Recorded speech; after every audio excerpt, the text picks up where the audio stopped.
Bonsoir à tous, bienvenue à cette conférence de solidarité et progrès sur le thème l'Europe contre l'Union européenne. Pour établir un petit peu les thèmes de cette conférence, je passe tout de suite la parole à Jacques Cheminade, donc, qui a été triple candidat à l'élection présidentielle en 95, 2012, 2017, qui va nous donner un peu ce qu'il estime être le vrai débat. Voilà. Oh, je n'ai pas une si grande ambition. Je veux donner le ton. Parce que dans la confusion de programmes, dans l'illusion de ces discussions autour des élections européennes, il est absolument nécessaire de commencer non pas à dire ce qu'on veut faire ou ce qui doit être fait, mais d'éclairer les consciences et les intelligences. Parce que vous voyez dans tous les débats qui ont lieu, avec très peu de personnes qui y assistent et très peu de personnes qui y sont intéressées, vous voyez dans ces débats, on ne tient aucun compte du monde dans lequel on se trouve. C'est-à-dire, il n'y a absolument rien sur l'état du monde actuel, le risque de guerre, le risque de conflit, l'aveuglement des chefs d'État qui sont au pouvoir, et on fait comme si le risque d'une crise financière, du tsunami financier que tout le monde annonce, n'existait pas. Donc, cette Europe, c'est l'Europe de l'Union européenne, c'est une fausse Europe. C'est fake. Il faut construire quelque chose qui soit la vraie Europe, c'est-à-dire la cathédrale européenne dont parlait le général de Gaulle. Alors, cela veut dire, comme dans toute construction, il faut tenir compte des piliers, il faut tenir compte du matériel, il faut tenir compte des réalités. Alors, c'est autour de projets qu'on peut construire les choses. Ce n'est pas avec de belles idées, sans projet concret. Ce n'est pas avec des monnaies qui sont basées sur l'illusion qu'on peut construire quelque chose. On en construit à partir de projets. La base, c'est ce qu'on mange. C'est-à-dire, c'est la politique agricole commune qui doit être renouvelée et retrouvée. Cette base, aujourd'hui, n'existe plus. Et la PAC vit sous contamination écolo, je dirais fasciste. Ensuite, il faut quelque chose qui donne un sens aux gens d'être européens, si on veut donner un sens aux choses. C'est évidemment Erasmus, c'est des programmes communs où il y a des échanges. Il n'y en a pas assez. Il faut aller depuis les apprentis jusqu'au niveau universitaire. Et il faut dans des sujets qui soient les sujets anticipateurs, les sujets d'avenir. Alors, c'est essentiellement ce que traite l'Agence spatiale européenne, qui n'a pas assez de ressources. Il faut lui donner beaucoup plus de moyens. C'est l'espace, l'espace qui donne à voir au-delà du petit horizon dans lequel on est en France ou même en Europe. Et c'est aussi JEDI. JEDI est moins connu, c'est Joint European Disruptive Initiative. Voilà, on parle anglais maintenant. Donc ça veut dire tout ce qui est du domaine de l'intelligence artificielle, du numérique, de la robotique, tout ce qui est dans l'avenir qui est nécessaire en même temps que l'énergie, la fusion thermonucléaire contrôlée. Donc c'est ces quatre choses que je prends comme un tout, qui sont nécessaires pour fonder une Europe. Sans ça, vous la fondez dans des belles paroles, dans des blablabla, et il n'y a pas de base. Il faut donner à l'Europe ses bases. Dans une cathédrale, il faut d'abord des piliers. Et il faut savoir avec quoi on construit, avec quel matériel. On ne dit pas on construira en 5 ans, si on évalue en rien comment on fera le projet. Donc, ce que je voulais vous dire, c'est que ce projet, si on veut lui donner un sens dans le monde actuel, il doit s'insérer dans les nouvelles routes de la soie. Alors vous dites, ah mais c'est nouveau, ah mais la Chine a des dessins, la Chine ceci, la Chine cela. Peu importe, c'est l'alternative au système qui nous détruit. Donc, même s'il y a risque, c'est à prendre. Et c'est très important de considérer que ce n'est pas la première fois. Parce que nous étions en Autun, dans un séminaire de notre mouvement, et on a vu que au XIe, XIIe et XIIIe siècle, il y a eu une révolution technologique, en même temps qu'il y a eu une révolution technologique et industrielle en Chine, et avec des inventions qui ont été en grande partie chinoises, comme la roue à aube dans les moulins, qui ont été la base de l'énergie, les moulins à vent, les moulins à eau et les moulins à fer, qui ont été la base pour les forges. Donc il y a tout ce passé. Et que voit-on aujourd'hui tomber sur l'Europe? Les vautours, l'un Steve Bannon et l'autre Barack Obama. Et Steve Bannon est l'homme qui est admiré par toute l'extrême droite et Barack Obama par toute la libéralo-gauche progressiste. Chacun avec une vision qui, pour le monde, pour l'Europe, pour la France, serait suicidaire.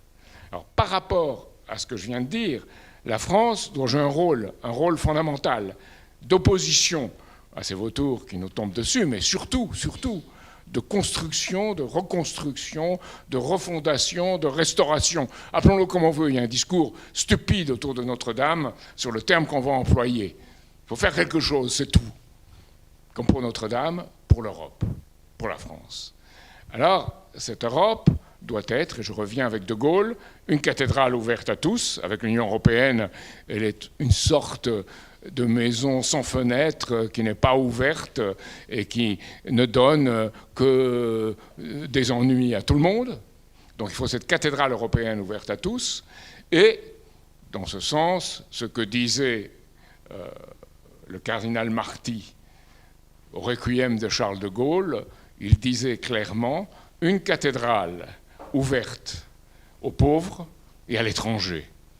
Et c'est dans ce sens-là qu'on revient à une vision du monde ambitieuse et qu'on a une Europe qui répond réellement aux défis qu'avait posés en son temps le général de Gaulle, et pas seulement le général de Gaulle, tous ceux qui pensaient qu'on pouvait bâtir quelque chose avec la France.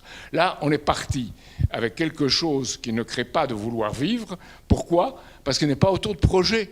Il faut commencer par ces projets. On a fait passer la libéralisation financière, qui a été le mal de l'Europe, en l'accentuant à travers l'euro, et en créant ainsi une Europe soumise, dominée, à un système occidental qui ne fonctionne plus. Donc le défi, c'est de passer à un ordre supérieur, et dans ce contexte, je pense, c'est sur ce défi que nous devons insister, et Benoît Odile, qui est ici, vous expliquera pourquoi on ne peut pas entrer dans un système qui est celui de l'Union européenne et participer à ces élections, alors qu'on le contexte, et alors que les gens qui prétendent le contester et qui veulent y rentrer, que ce soit à l'extrême droite, à l'extrême gauche ou ailleurs, ne pensent qu'à en tirer le plus d'argent possible pour leurs assistants européens et considèrent l'Europe au mieux comme une vache à lait dans laquelle on tirera les dernières gouttes avant la grande crise financière.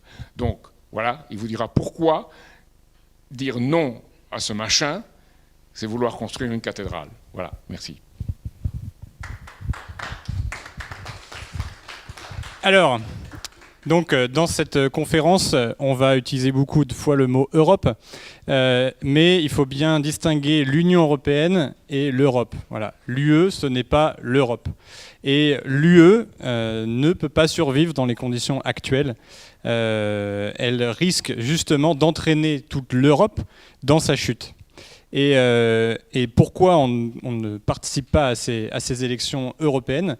Eh bien parce qu'on pense que les institutions de l'Union européenne sont illégitimes, et elles sont non démocratiques, et elles sont surtout le foyer d'une oligarchie financière qui est hors sol, donc qui n'a pas de nation, qui n'a pas de territoire, qui n'a rien en fait sur lequel elle peut s'accrocher, à part peut-être des métropoles. Et quelques personnes qui sont très, très gentilles avec elle. Donc on ne va pas participer à cette mascarade parce qu'il y a un faux débat entre, d'un côté, les progressistes contre les soi-disant patriotes. Il y a les mondialistes et puis maintenant les localistes. Voilà, c'est nouveau avec Marine Le Pen, on est localistes. Et il y a les fédéralistes qui veulent un pouvoir central en Europe et les frexiteurs, ou voilà, ceux qui veulent complètement en sortir. Donc nous, on dit que ce problème, en fait, il ne touche pas au fondement du problème, justement, ce qui est le contrôle de la mondialisation par des intérêts financiers. Et que c'est ça qui crée justement les conditions en Europe dans lesquelles on ne peut pas bâtir les projets dont Jacques Cheminade a parlé à l'instant. Donc, avec l'Union européenne, l'austérité est garantie. C'est inscrit dans tous les traités. On a une banque centrale européenne qui renfloue le système bancaire au lieu de renflouer le tissu productif des différents pays de l'Union européenne. Et malgré tout, ils appellent très souvent à plus de cohérence, plus d'intégration, plus de convergence, hein, on l'entend souvent. Et on cherche aussi une croissance harmonieuse entre les pays membres. Mais tout cela sonne creux, parce que tant que l'Europe ne sera pas libérée de cette dictature financière, on ne pourra rien faire en Europe, rien qui soit dans l'intérêt de la population européenne. Alors je ne vous parle pas évidemment, je pense que Karel va vous parler très rapidement de ceux qui pensent que l'Europe doit être un empire. Je pense que ces gens-là ont... voilà, on ne citera pas de nom, mais en tout cas, je pense qu'ils ont un petit peu un train de retard. Et voilà, donc nous, on va essayer de parler de notre alternative, une alternative à l'Union européenne, qu'on pense être fondamentale pour l'avenir de l'Europe. Et on va parler de dissolution de l'Union européenne, donc ça, on va expliquer, Karel va en parler. Et on va parler de refonder une Europe des États et des projets. Donc qu'est-ce que ça veut dire? Ça va être le sujet de ce soir et on vous souhaite une bonne conférence et voilà, vous allez en apprendre beaucoup. Il est donc important de revenir sur le caractère totalitaire en fait de ce qui est devenu ce qu'on appelle la construction européenne. Alors je me base donc en partie sur un livre qui est sorti en 2013 qui s'appelle Le viol d'Europe de Robert Sallet, donc c'est un économiste qui était au début donc un passionné de toutes les institutions européennes, du marché commun, et qui pensait en fait aussi, comme beaucoup de gens, y compris moi, que bon voilà, que l'Europe, si vous voulez, qu'au début, voilà, il y avait quand même des gens intéressants, il y avait les pères fondateurs de l'Europe, il y avait la reconstruction, il y avait le plan Marshall, et quand même il y avait des choses intéressantes qui se faisaient, et que petit à petit, en fait, les financiers sont mis dessus et petit à petit, l'Europe a été dénaturée en cours de route. Surtout donc à partir de la création de l'acte unique européen, suivi du traité de Maastricht. Donc on est passé d'un marché commun à une zone douanière totalement intégrée.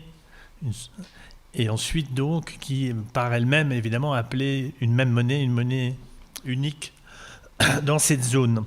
Alors ce que montre Sallet en fait dans ce livre, c'est qu'en fait dès le début il y avait un vice congénital, il y avait un vice dès la conception en fait, sur laquelle je vais revenir par la suite. Donc voilà, alors l'avantage aujourd'hui c'est que les masques tombent. C'est-à-dire que jusqu'à maintenant, si vous disiez que l'Europe c'est une construction totalitaire ou méchante, les gens disaient non, c'est l'Europe, c'est la démocratie, etc. Donc là, vous avez le dernier livre de Bruno Le Maire qui dit, voilà, déjà donc le 11 novembre 2018, dans un entretien à Handelsblatt, un journal allemand, Bruno Le Maire avait dit « L'Europe ne doit plus hésiter à jouer de son pouvoir et à devenir un empire de paix. »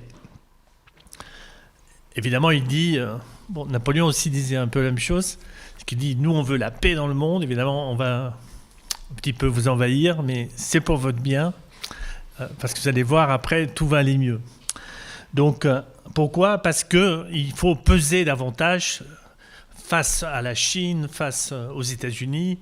Il y a tout un tas de problèmes. Bon, c'est la vieille chanson européenne, il y a des problèmes qu'on ne pourra que traiter, qui sont des problèmes mondiaux, et que pour les traiter, la nation, l'État-nation, c'est plus l'échelle, c'est à l'échelle donc de l'Europe qui doit être un empire pacifique des droits de l'homme, etc., que ça doit se traiter. Alors, ce même Bruno Le Maire, évidemment, fait l'éloge de la Commission européenne, alors que si vous voyez ce qui vient de se passer, c'est qu'il y avait des gens, justement, en Europe, entre Siemens et Alstom, entre l'Allemagne et la France. Il y avait des gens qui disaient, pourquoi est-ce qu'on ne peut pas refaire ce qu'on a avec Airbus?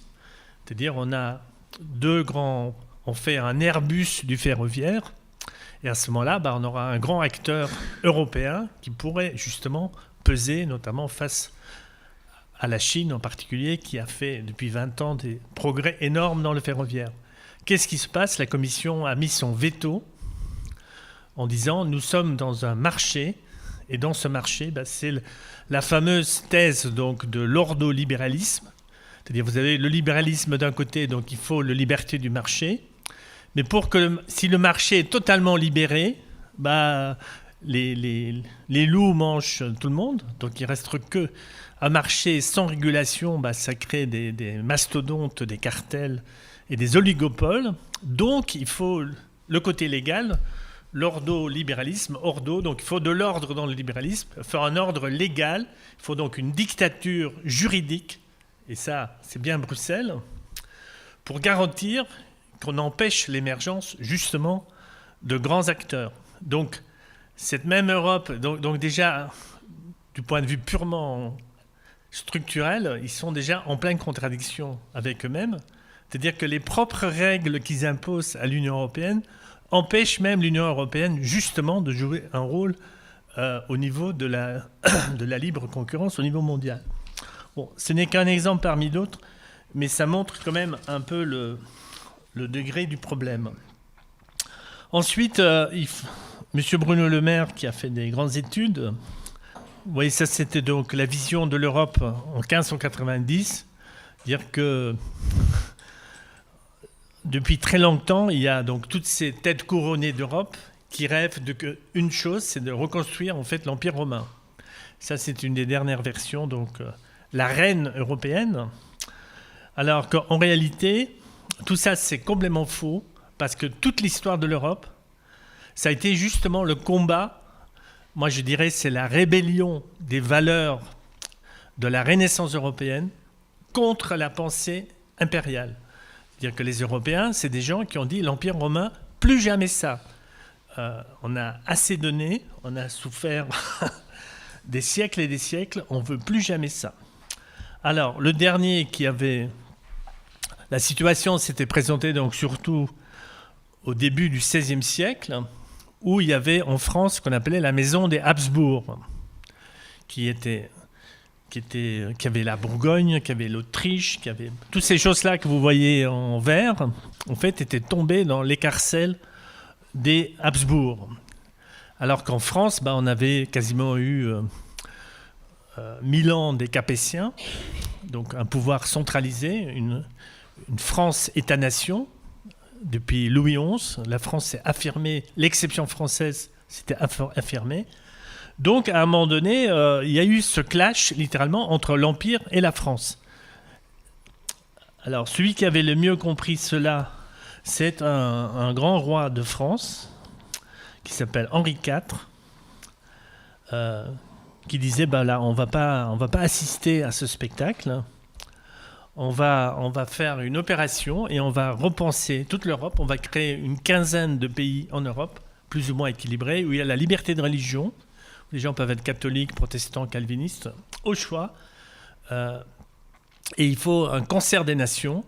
En fait, c'est les premières conceptions réellement d'une Europe d'État-nation moderne.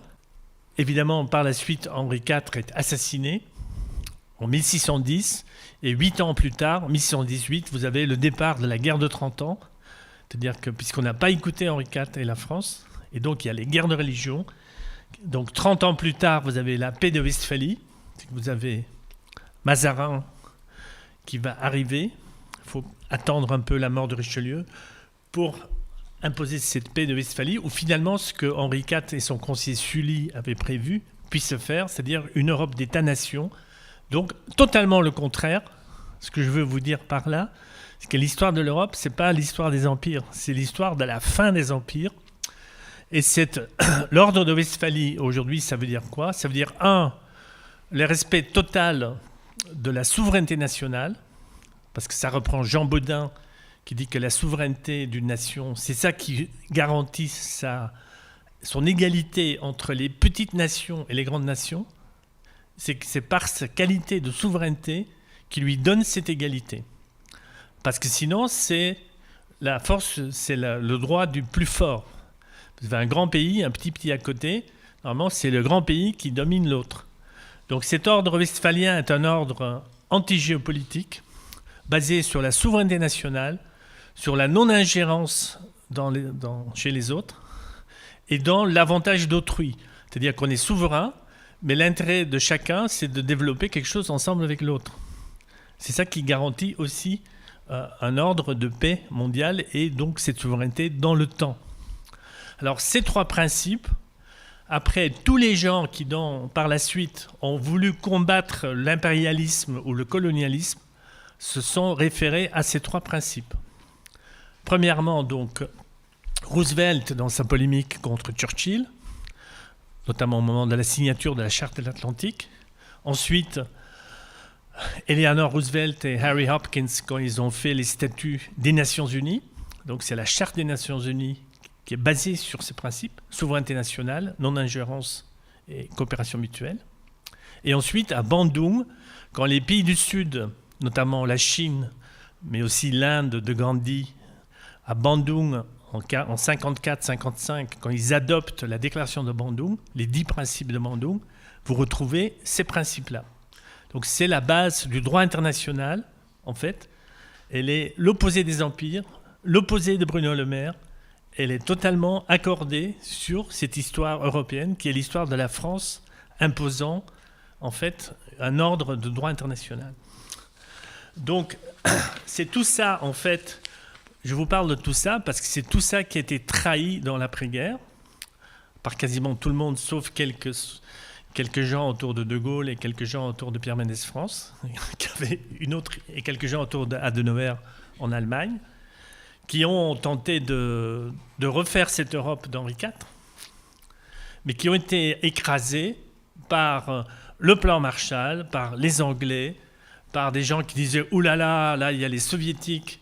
Et là, il faut vite faire l'Europe, parce que sinon l'Allemagne va passer à l'Est, puisque c'est naturel que l'Allemagne, vu sa situation géographique, aurait forcément envie de faire des accords avec la Russie.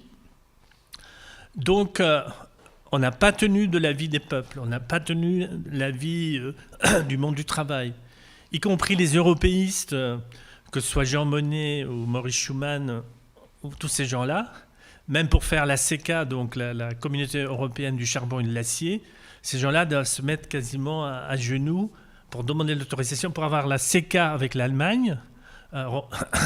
Schuman a dû demander l'autorisation, puisque l'Allemagne est occupée par les Américains à cette époque-là. On n'est pas ça. Donc on a dû avoir l'autorisation des vainqueurs pour mettre en place ces institutions européennes. Et ces gens-là, leur vision, ça va être la vision, donc, ce que Robert Salé appelle le marché parfait. Alors, il dit, l'Union européenne, non, il dit, dans l'après-guerre, il y avait deux visions qui s'affrontaient, la planification d'un côté, avec Jean Monnet et Pierre Mendès France, et le marché. Deux conceptions. Est-ce que c'est les États qui dirigent ou est-ce que c'est les marchés qui dirigent, c'est-à-dire les banques? Et l'Union européenne, dit Salé, a accouché d'un monstre, une chimère non connue jusqu'alors, qui s'appelle la planification du marché parfait. C'est-à-dire qu'au lieu d'avoir une planification pour l'économie physique et pour élever l'ordre de la production, on a fait une planification, une espèce de synergie financiaro-industriel pour planifier ce marché parfait. Et ce marché parfait, il est basé donc sur libre circulation des biens, libre circulation des capitaux, libre circulation des services, libre circulation des personnes, et encore. Donc c'est un ordre totalement abstrait. Les gens n'ont plus d'histoire, les gens n'ont plus d'identité. C'est une abstraction folle. Alors, Salé, donc, lui, ce qu'il voit comme marqueur de tout ça, c'est la différence entre libérer les échanges et de l'autre côté, libéraliser les marchés. Et il dit ces deux choses qui n'ont rien à voir, qui sont même contradictoires. Quand on est dans la libération des échanges, c'est-à-dire que je m'entends avec un autre partenaire, par exemple, normalement, quand il y a des échanges, il y a des droits de douane. Et je peux accepter que le pays avec lequel je vais commercer et qu'il y a des droits de douane, parce que les droits de douane, ça fait des recettes. Avec les recettes, mon partenaire peut faire des choses. Donc, je peux l'accepter. On peut ajuster les droits de douane.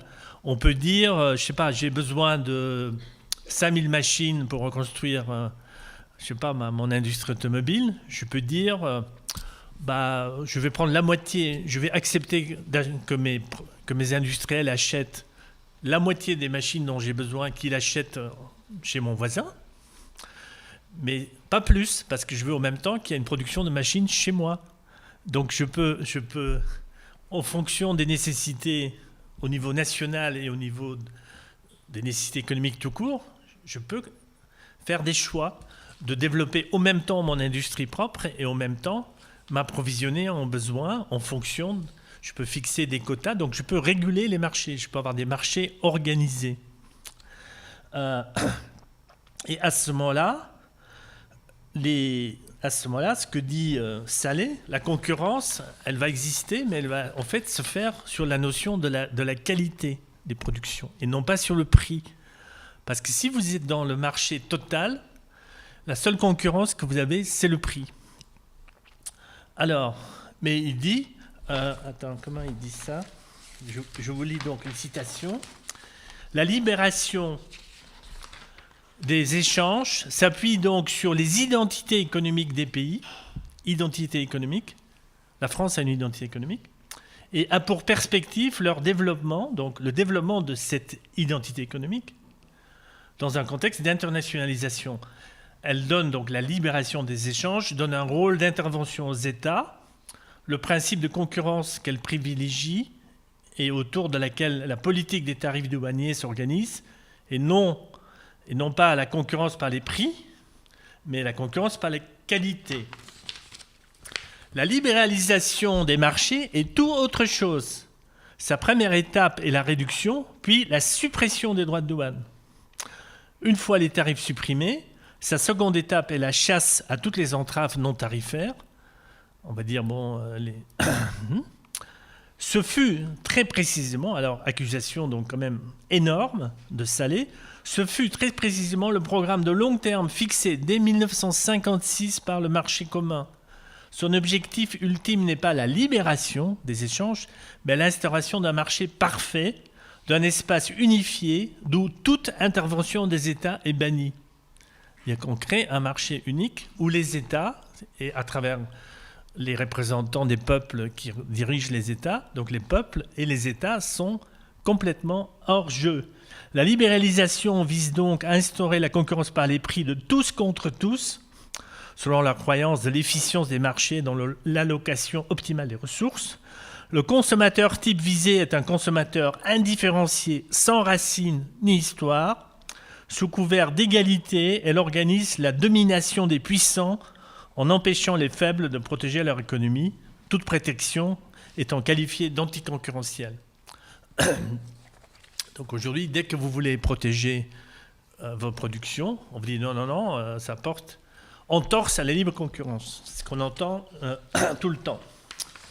Donc c'est ça qui a fait le fondamentalisme de cette vision, c'est ça qui a fait de l'Europe une prison aujourd'hui, où toute intervention d'État est interdite. Ce qui a amené notamment le Brexit. Alors je vais vous parler 2 minutes du Brexit, parce que c'est justement le contre-exemple ou l'exemple de ce qu'il ne faut pas faire. Et on peut effectivement se dire que l'Angleterre, qui n'était même pas dans l'euro, qui a la City, qui a des capacités financières, qui a le Commonwealth, qui a des énormes moyens, à la limite, s'il y a un pays qui, en théorie, aurait été la taille, bon, c'est quand même une grande économie, c'était la 4e économie du monde ou d'Europe. Non, d'Europe. En tout cas, elle a dépassé maintenant la France, la taille de l'économie anglaise. Donc, s'il y a un pays qui, en principe, aurait pu partir, c'est notamment l'Angleterre. Alors, évidemment, les gens qui votent, ils constatent quand même le réel.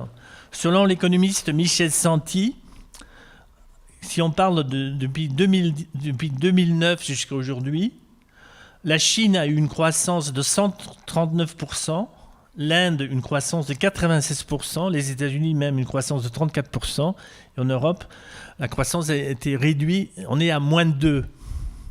Donc évidemment, on se demande quand même, normalement l'Europe, on n'est pas si mauvais que ça.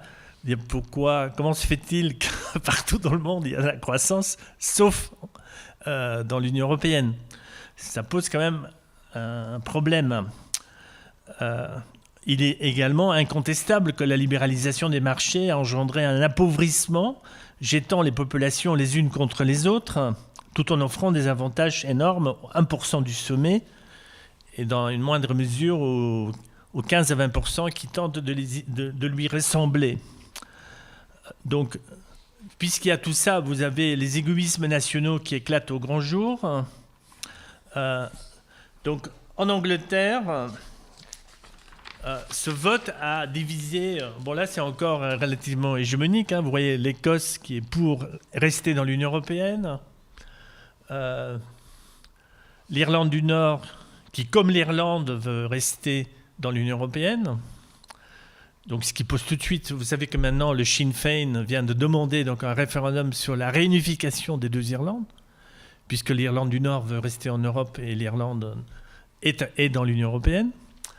L'Angleterre qui veut sortir, le Pays de Galles qui est partagé. Ensuite, vous avez... Si vous regardez plus dans le détail, vous voyez que tout le monde est divisé. Donc, vous avez les riches contre les pauvres. Vous avez les villes contre la campagne. Vous avez donc l'Écosse contre l'Angleterre. Vous avez même les pauvres contre les pauvres. Parce qu'il y a des régions agricoles où les gens vivent avec l'argent de la PAC, qui sont eux, donc ils veulent rester avec l'Union européenne pour avoir l'argent de la PAC, tandis que d'autres pauvres veulent sortir parce qu'ils disent qu'ils sont devenus pauvres, justement parce qu'on est resté dans l'Union européenne. Et vous avez surtout un gros problème qu'on a oublié, qui s'appelle la frontière entre l'Irlande du Nord et l'Irlande. Donc l'Irlande du Nord, protestant, mais vraiment d'une violence inouïe, contre les républicains catholiques de l'Irlande. Et donc, si vous avez des villes où il y a des portes, les portes sont toujours là. Donc en fait, ce qui s'est passé, c'est qu'en 1998, il y a eu les accords du Vendredi Saint. On a arrêté quasiment les massacres physiques entre les gens du Nord et du Sud. Et une des conditions pour cet accord du Vendredi Saint, c'est que plus jamais on met des douaniers. Alors que là, justement, si évidemment le Royaume-Uni quitte l'Union européenne, la frontière entre l'Irlande du Nord et l'Irlande redeviendra ce qu'on appelle un hard border. Donc ce sera une vraie frontière avec des postes douaniers où on peut contrôler tout. C'est une frontière extérieure de l'Union européenne. Par rapport à ça, donc, c'est pas très sérieux des gens qui disent il suffit d'appliquer l'article 50 pour sortir. Surtout qu'il faut savoir que c'est Valéry Giscard d'Estaing qui a écrit l'article 50 en réponse à une demande des Américains qui disait voilà, votre Union européenne, le traité de Lisbonne, il n'y a aucun article qui permet de sortir. Ah oui, on a oublié, bon, allez, on va en mettre un. C'était plus quasiment pour la façade. Disons, ce n'est pas quelque chose de sérieux qui a été pensé de A à Z comme une procédure de sortie. C'est un article qu'on a rajouté pour la façade. Donc, s'appuyer pour ça. Moi, j'ai dit M. Asselineau semble ignorer les conditions de nos détenus dans nos prisons. Passer sa vie en prison, c'est insupportable. Vous allez très mal manger. Donc, si vous restez dans l'Union européenne, c'est pareil. Sans doute, vous allez vous faire violer. Vous allez être obligé de faire vos besoins dans un trou au milieu de la pièce commune, devant vos co-détenus. C'est sympa. Donc, rester là-dedans, c'est insupportable, inacceptable. Maintenant, si vous faites la belle, vous prenez une balle dans le dos. Donc, voilà ce qui est devenu l'Europe aujourd'hui. L'Europe aura donc la peau des Anglais s'ils veulent faire la belle. Aujourd'hui, on laisse durer la chose. On espère que Theresa May et Corbyn vont finalement réorganiser un référendum. Face à ça, vous avez M. Bannon qui est allé voir Farage pour faire le Brexit Party. Donc, aux élections européennes, en fait, déjà, il y aura un deuxième référendum parce que tous les sondages donnent le Brexit Party quasiment gagnant aux élections européennes. Alors, pour illustrer donc cet aspect totalitaire et de prison de l'Union européenne, je vous ai trouvé une toute petite vidéo de 5 minutes qui est très sympa sur Attali. C'est que le président de la République n'a plus de pouvoir, ou beaucoup moins de pouvoir, en tout cas qu'avant, mais que les Français, et lui-même aussi, croient qu'il a toujours les mêmes pouvoirs. Mais pourquoi il aurait moins de pouvoir? Véronique Jacquier, Sud Radio. Il a moins de pouvoir pour 1000 raisons, d'abord. Pour de bonnes raisons. Il n'y a plus la peine de mort. Et il n'y a plus l'Union soviétique. Donc les deux dimensions fondamentales de la thaumaturgie, du droit de vie nucléaire, le droit de vie et de mort ont disparu. L'euro, aussi bonne raison, fait qu'une grande partie de la politique économique est heureusement devenue européenne. La décentralisation, les grands investissements ne sont plus dans l'État et la politique de grandes infrastructures ne lui appartient plus. Les privatisations, il n'y a plus de politique industrielle possible. La globalisation, le marché l'a emporté très largement. Et donc il y a un très grand nombre de choses qu'on croyait à la portée de l'État qui ne le sont plus. La plupart des hommes politiques et des dirigeants politiques se contentent de gérer au mieux le quotidien et de colmater les brèches. Oui. Alors qu'il faudrait agir pour avancer. Ils n'ont pas de pouvoir réel. Ce qu'on vient de voir ont la grandeur d'être élus du peuple. Ils n'ont pas de pouvoir réel sur la société. Tous ceux qui, dont j'ai le privilège d'avoir fait partie, ont tenu la plume pour écrire les premières versions du traité de Maastricht, on s'est bien engagé à faire en sorte que sortir ne soit pas possible. On a soigneusement oublié d'écrire l'article qui permet de sortir. Le marché va s'étendre à des secteurs pour lesquels, jusqu'à présent, il n'avait pas accès, tels que la santé, l'éducation, la justice, la police, les affaires étrangères. Et en même temps, parallèlement, dans la mesure où il n'y a pas de règles de droit, le marché va s'étendre à des domaines aujourd'hui considérés comme illégaux, criminels, comme la prostitution, le commerce des organes, le commerce des armes, le racket, etc., etc. Et donc, on aura de plus en plus un marché qui va dominer, entraînant une concentration des richesses, une inégalité croissante, une priorité absolue donnée au court terme et à la tyrannie de l'instant et de l'argent, jusque et y compris, au fond, au bout de la route, la commercialisation de la chose la plus importante, c'est-à-dire la vie, la transformation de l'être humain en un objet marchand, lui-même devenu un clone et un robot de lui-même. Cette vidéo, elle est ce qu'elle est, mais les images sont aussi ce qu'elles sont. Et par exemple, il dit clairement que par exemple la prostitution, bientôt sera un marché. En Allemagne, c'est déjà un fait. C'est-à-dire l'Allemagne a légalisé la prostitution. Aujourd'hui, vous avez 400 000 travailleurs du sexe en Allemagne, c'est-à-dire 10 fois plus qu'en France. Évidemment, souvent, ce n'est pas des jeunes Allemandes, c'est des Roumaines, des Bulgares ou, pour les amateurs, les Nigérianes. Mais c'est, disons, ce qui vient d'être dit, c'est en train de se faire. C'est-à-dire, vous avez vu, privatisation des affaires étrangères, par exemple, ou de l'éducation, de la santé. Donc, voilà ce que derrière ce pseudo-vernis humaniste des réformes pour le bien du peuple, vous avez des gens qui ont pensé ces choses-là bien en amont. Donc, pour sortir de cette Europe des faux monnayeurs, des proxénètes, il va falloir s'y prendre autrement. Peut-être partir par le toit avec un hélicoptère. En tout cas, si on part par la porte, on est mort. Ce qui vient à l'esprit, c'est la dissolution de l'URSS. Elle aussi, avant sa dislocation, était une sorte de prison. Bien que les circonstances ne furent pas du tout à fait les mêmes et qu'une partie des détenus avait pris le contrôle de l'institution, il est un fait que la Russie n'a jamais quitté l'URSS.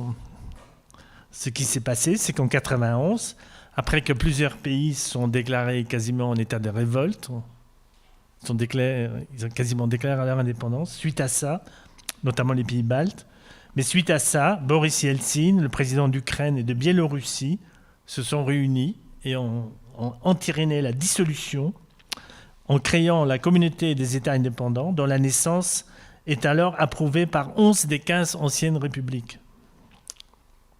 Cela n'a pas été facile et le résultat était loin d'être parfait. Il est évident que si la France, de concert avec le Royaume-Uni et l'Allemagne par exemple, lors d'une réunion du Conseil européen des ministres de l'économie et des finances à Bruxelles, décidait de dissoudre la zone euro et du même coup ce mécanisme néocolonial qu'on appelle le franc CFA, parce qu'on ne pourra... Il va falloir dissoudre la zone euro et la zone du franc CFA au même temps et la repenser. Donc ça pose ici que sortir de l'Europe, ce n'est pas juste une affaire européenne, c'est un engagement international. On peut faire ces nouveaux traités à ce moment-là et jeter les bases d'une nouvelle coopération mutuelle. Les autres pays européens soulagés qu'on mette fin à l'agonie et à la souffrance actuelle ne tardera sans doute pas à nous rejoindre au plus vite. Voilà, je conclue là et je passe la parole. Moi, je vais reprendre sur ce que Karel a expliqué sur la question du marché commun, le marché unique, donc qui est la libre circulation des marchandises, des capitaux, des personnes et des services.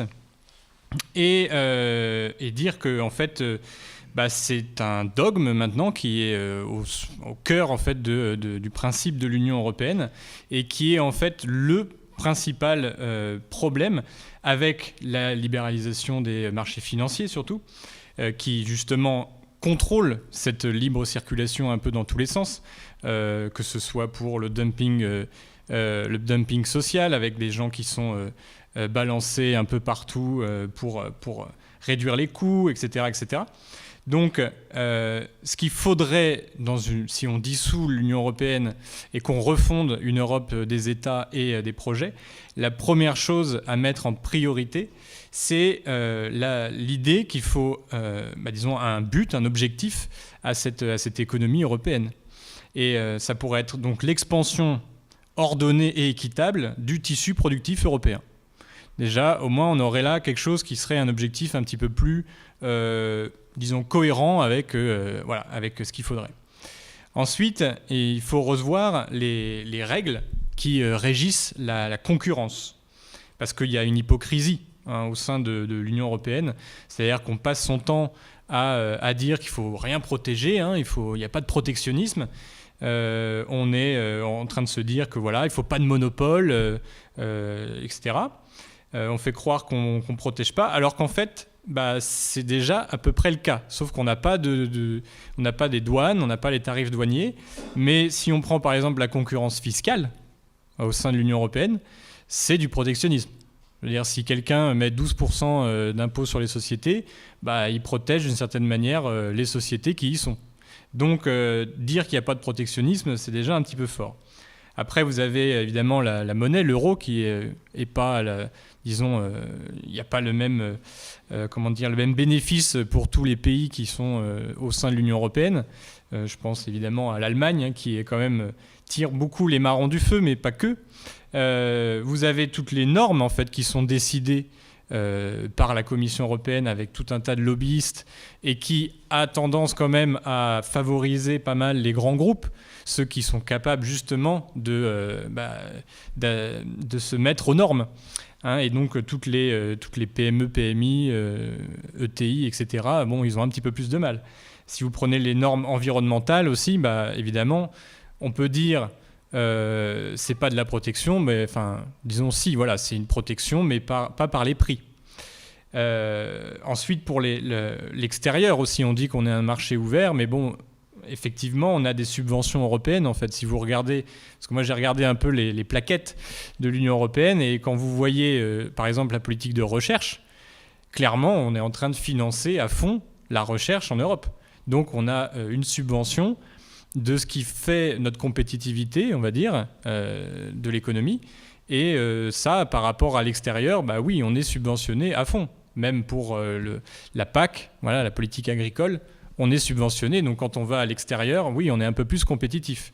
Donc, est-ce qu'on est vraiment pour la libre circulation? Est-ce qu'on est vraiment pour le libre-échange? Ou est-ce qu'en fait, on est juste hypocrite? Je pense qu'il faut justement arrêter cette hypocrisie parce qu'on ne peut pas échapper en fait, à la protection. Parce que c'est quelque chose de vital, c'est quelque chose, disons, d'indispensable. D'autres pays le font, déjà. Si on prend la Chine, les États-Unis, au-delà de même Trump, je veux dire, c'est des choses qui se font partout dans le monde. Donc, si l'Union européenne ne comprend pas, la vraie question, c'est pourquoi on le ferait. Parce que, évidemment, Macron lui, est pour une souveraineté européenne. Donc, il pense que cette protection, il faudrait la faire pour tout ce qui vient depuis l'extérieur de l'Europe en Europe. Nous, ce qu'on dit, c'est que même au sein de l'Union européenne, ou du moins d'une nouvelle Europe, il faudrait qu'il y ait en fait ce type de protection. On va voir, disons, je ne vais pas dire comment on va le faire ce soir, mais en tout cas, je vais essayer de dire pourquoi c'est indispensable et qu'est-ce qu'il faut protéger. C'est ça qui va être intéressant. Alors pour répondre, moi, je vais être un petit peu feignant parce que je vais vous lire en fait des extraits d'un traité d'économie de Friedrich List, qui est donc un économiste allemand du 19e siècle. Donc on ne pourra pas me reprocher de faire de la germanophobie. J'utilise vraiment les textes d'un Allemand qui, au 19e siècle, a mis en place l'union douanière allemande. Donc l'idée d'un marché unique, marché commun allemand. Donc c'est un peu le paradoxe que je vous laisse. Mais en tout cas, il a développé une théorie qu'il a appelée celle des forces productives et qu'il a opposée aux thèses du libre-échange du Britannique Adam Smith, qui est sûrement très connu. Donc, dans l'extrait d'abord que je vais vous lire, ça va parler de l'Angleterre, parce que c'est disons à l'époque, c'est quand même la grande puissance mondiale. Et il se demande comment en fait l'Angleterre est parvenue à ce niveau de développement aussi élevé. Donc il va se demander, est-ce que c'est par l'application de la théorie anglaise du libre-échange ou est-ce que pas vraiment. Donc voilà, je vais essayer de lire un petit peu rapidement pour qu'on ne perde pas trop de temps, mais vous allez voir, ça va être assez simple. Cette île, donc l'Angleterre, emprunta à tous les pays du continent leurs arts particuliers et les acclimata chez elle sous l'abri de son système douanier. Il fallut que Venise, entre autres industries de luxe, lui cédât celle du cristal et la Perse elle-même celle des tapis. Une fois en possession d'une industrie, elle l'entourait pendant des siècles de sa sollicitude, comme un jeune arbre qui a besoin d'appui et de soins. Celui qui ignore qu'à force de labeur, d'adresse et d'économie, une industrie devient avantageuse avec le temps, et que dans un pays suffisamment avancé dans son agriculture et dans sa civilisation générale, de nouvelles fabriques, convenablement protégées, quelque imparfaits, quelque coûteux que soient au commencement leurs produits, peuvent, à l'aide de l'expérience et de la concurrence du dedans, égaler sous tous les rapports les fabriques anciennes de l'étranger. Celui qui ne sait pas que la prospérité d'une fabrication spéciale est subordonnée à celle d'un grand nombre d'autres, et qui ne comprend pas à quel point une nation peut développer ses forces productives quand elle veille sans relâche à ce que chaque génération poursuive l'œuvre du progrès industriel en ne la prenant là où la génération précédente l'a laissée, celui-là doit commencer par étudier l'histoire de l'industrie anglaise avant de se mettre à bâtir des systèmes et à donner des conseils aux hommes d'État qui ont les destinées des peuples entre les mains. Bon, donc déjà, ça vous donne un sens que l'Angleterre, elle n'a pas vraiment appliqué sa doctrine. Et notamment un des rois d'Angleterre, Georges Ier, disait en 1721, et qui a, en fait, on ne comprend pas pourquoi ils ont développé le libre-échange, mais il dit « Il est évident que rien ne contribue autant au développement de la prospérité publique que l'exportation des objets manufacturés et l'importation des matières brutes. » Donc c'est intéressant de voir cette distinction entre un objet manufacturé et une matière brute. Friedrich List continue. Mais l'Orient n'avait guère à vendre que des étoffes de coton et de soie, ce qui ne s'ajustait pas avec la règle précitée des ministres anglais de n'importer que des matières brutes et de n'exporter que des produits fabriqués. Que firent-ils donc ? Se contentèrent-ils des profits que leur promettait, d'une part, le commerce des draps avec le Portugal, de l'autre, le commerce des tissus de soie et de coton avec les Indes orientales ? Nullement. Les ministres anglais avaient la vue plus longue. S'ils avaient permis en Angleterre la libre importation des tissus de coton et de soie de l'Inde, les fabriques anglaises de tissus de coton et de soie se seraient immédiatement arrêtées. Donc, elles comprenaient que de deux pays qui trafiquent librement l'un avec l'autre, celui qui vend des produits fabriqués domine, tandis que celui qui ne peut offrir que des produits agricoles obéit. Donc ça vous donne un sens déjà. Et donc, l'Angleterre prohiba les articles de ses propres factoreries qui venaient des Indes. D'accord ? Donc, elle n'importait pas d'étoffes de chez elle. Elle vendit à bas prix aux pays du continent les étoffes bien supérieures de l'Orient. Elle leur laissa tout l'avantage de ce bon marché, mais pour elle-même, elle n'en voulut pas. Donc ce qu'ils ont fait finalement, c'est qu'ils ont fabriqué eux-mêmes leurs étoffes qui étaient moins bien que celles d'Inde, mais ils ont justement fabriqué, donc créé des usines qui ont permis de faire ce type de produits. Donc il en est autrement, suivant notre théorie, donc celle de List, que nous appelons la théorie des forces productives, et à laquelle les ministres anglais obéissaient sans l'avoir approfondie quand ils pratiquaient cette maxime. Acheter des produits bruts, vendre des produits fabriqués. Alors, il dit que, en gros, ce qui est important, c'est que les forces productives résident dans l'arbre sur lequel croissent les richesses, et que l'arbre qui porte le fruit a plus de prix que le fruit lui-même. Donc, ce qui se passe, on va dire, dans l'Union européenne actuelle, c'est qu'en fait, si on regarde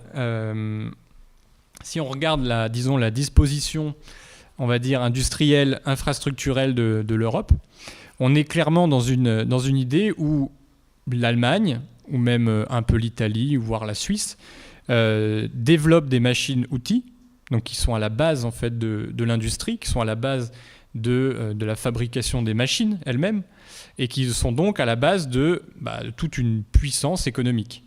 Donc ça veut dire que les Allemands, on va simplifier, les Allemands appliquent d'une certaine manière non pas la théorie anglaise d'Adam Smith, mais ils appliquent la théorie anglaise, enfin la pratique anglaise qui a eu lieu, tout en professant un ordolibéralisme, donc c'est-à-dire une libéralisation de tout un tas de secteurs. Donc c'est-à-dire qu'ils savent très bien que ça ne marcherait pas s'ils le faisaient chez eux, mais ils préfèrent le faire, le faire faire par les autres.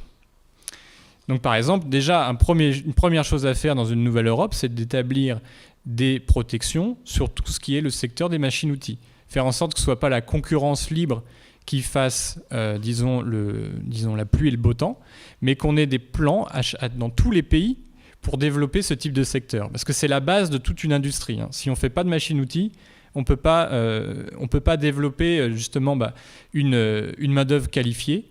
Donc, c'est-à-dire que la science n'a aucun intérêt dans une société qui ne fait pas de machines-outils.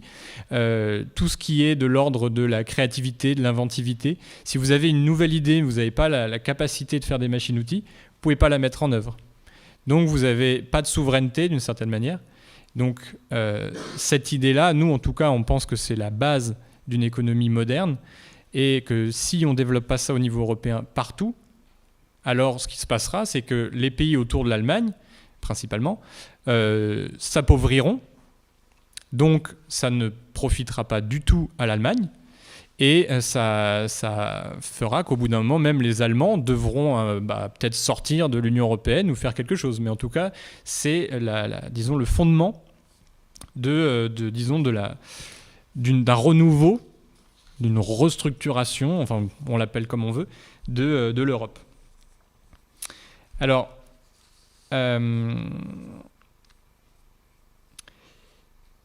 j'ai dit que l'Allemagne elle avait développé est-ce qu'elle a fait une protection, l'Allemagne ? Non, puisque c'est interdit dans les traités.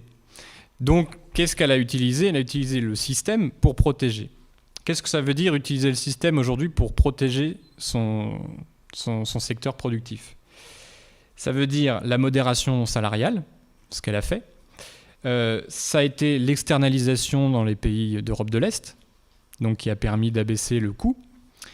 Ça a été la diminution des charges, assez imposante, enfin assez drastique, mais compensée par une hausse de la TVA. Donc ça veut dire qu'ils ont fait une stratégie agressive en disant on va, appauvrir une bonne partie de la population qui s'est retrouvée dans des boulots de service en fait très très peu payés. Et on le voit encore, aujourd'hui, il y a encore les stigmates de ça. Mais ce que ça a permis, c'est de gagner des parts de marché sur le marché européen. Et donc c'est cette stratégie agressive qui leur a permis d'asseoir leur industrie. Donc évidemment, c'est pas ce qu'on peut appeler de la protection au sens strict, mais c'est ce que le système demande de faire quand on veut protéger quelque chose. Alors évidemment, si on essaie de l'appliquer à tout le monde, en fait, ça ne fonctionne pas, puisque y en a qui peuvent pas en fait faire de modération salariale parce qu'ils sont déjà très bas, et ensuite il faut pouvoir avoir des capitaux aussi, etc. Bon, il y a tout un tas de choses qui fait que ça ne peut être qu'une volonté politique de créer les conditions pour que chaque pays de l'Union européenne ou de la Nouvelle Europe développe ces secteurs-là. Ça doit être une volonté politique. S'il n'y a pas de volonté politique, s'il n'y a pas des accords, donc comme parlait Karel tout à l'heure, ça ne pourra pas fonctionner. Alors, j'ai parlé beaucoup de l'Allemagne, je ne veux pas dire que l'Europe est allemande, au contraire. Je pense que Friedrich List, c'est justement un Allemand qui prouve que l'Allemagne pourrait faire autre chose si elle pensait vraiment à long terme. Et donc, ce que je voulais amener, c'est cette question quand même de la différence, pour que vous compreniez bien, je vais un peu enfoncer le clou, on va dire, sur cette question de la différence entre par exemple, le secteur des machines-outils et le secteur agricole. Parce que Friedrich List en parle beaucoup, et il essaye de faire comprendre que c'est pas la même chose d'avoir une nation agricole et une nation qui développe une manufacture, donc une industrie et tout ça.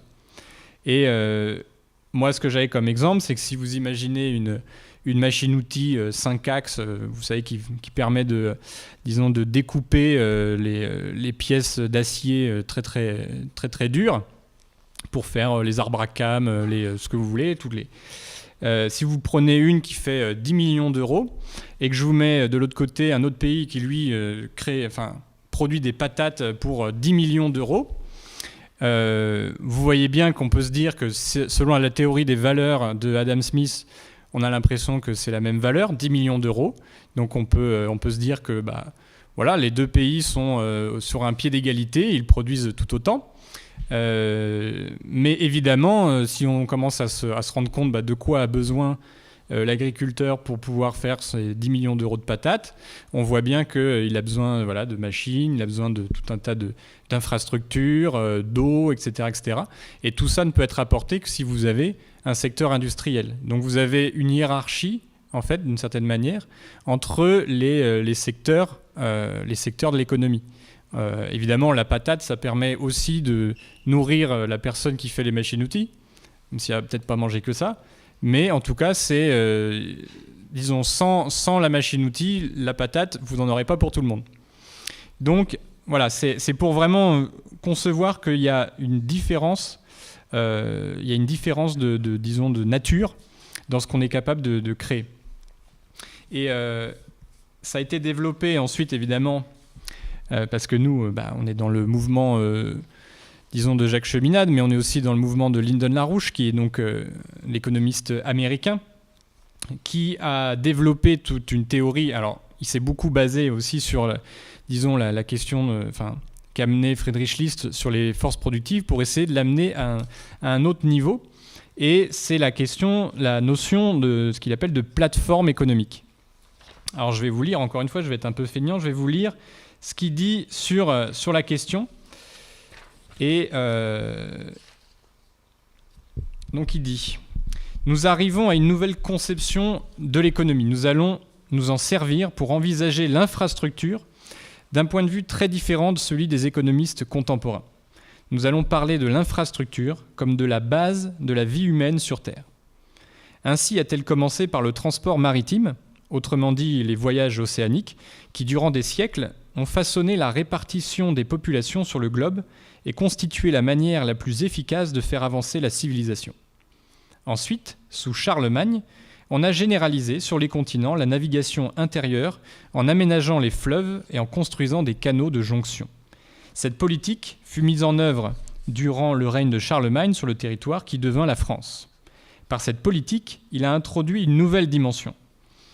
En regardant cet aspect historique du basculement du trafic maritime vers la voie fluviale et plus tard vers les voies ferroviaires ou autres systèmes de transport à grande vitesse, on comprend que ces sauts constituent précisément l'infrastructure. Et l'on peut y inclure la mise sur pied d'un système de santé publique. C'est important parce que ceux qui ont la santé gratuite, je pense qu'ils ne se rendent pas compte qu'ils ont une infrastructure vitale. Et car l'infrastructure n'est pas quelque chose qu'on ajoute à l'économie. L'infrastructure, ainsi définie, c'est la base même de l'économie. Il dit qu'elle façonne l'espace-temps dans lequel opère l'économie. La fonction de l'infrastructure n'est pas celle d'un supplément à la production, c'est l'édification à des niveaux qualitativement supérieurs de ce qui équivaut à la densité de flux d'énergie des bases matérielles nécessaires à l'établissement et la maintenance d'un certain niveau de qualité de la productivité directe, par tête et par unité de surface. Là, je ne sais pas si vous m'avez suivi.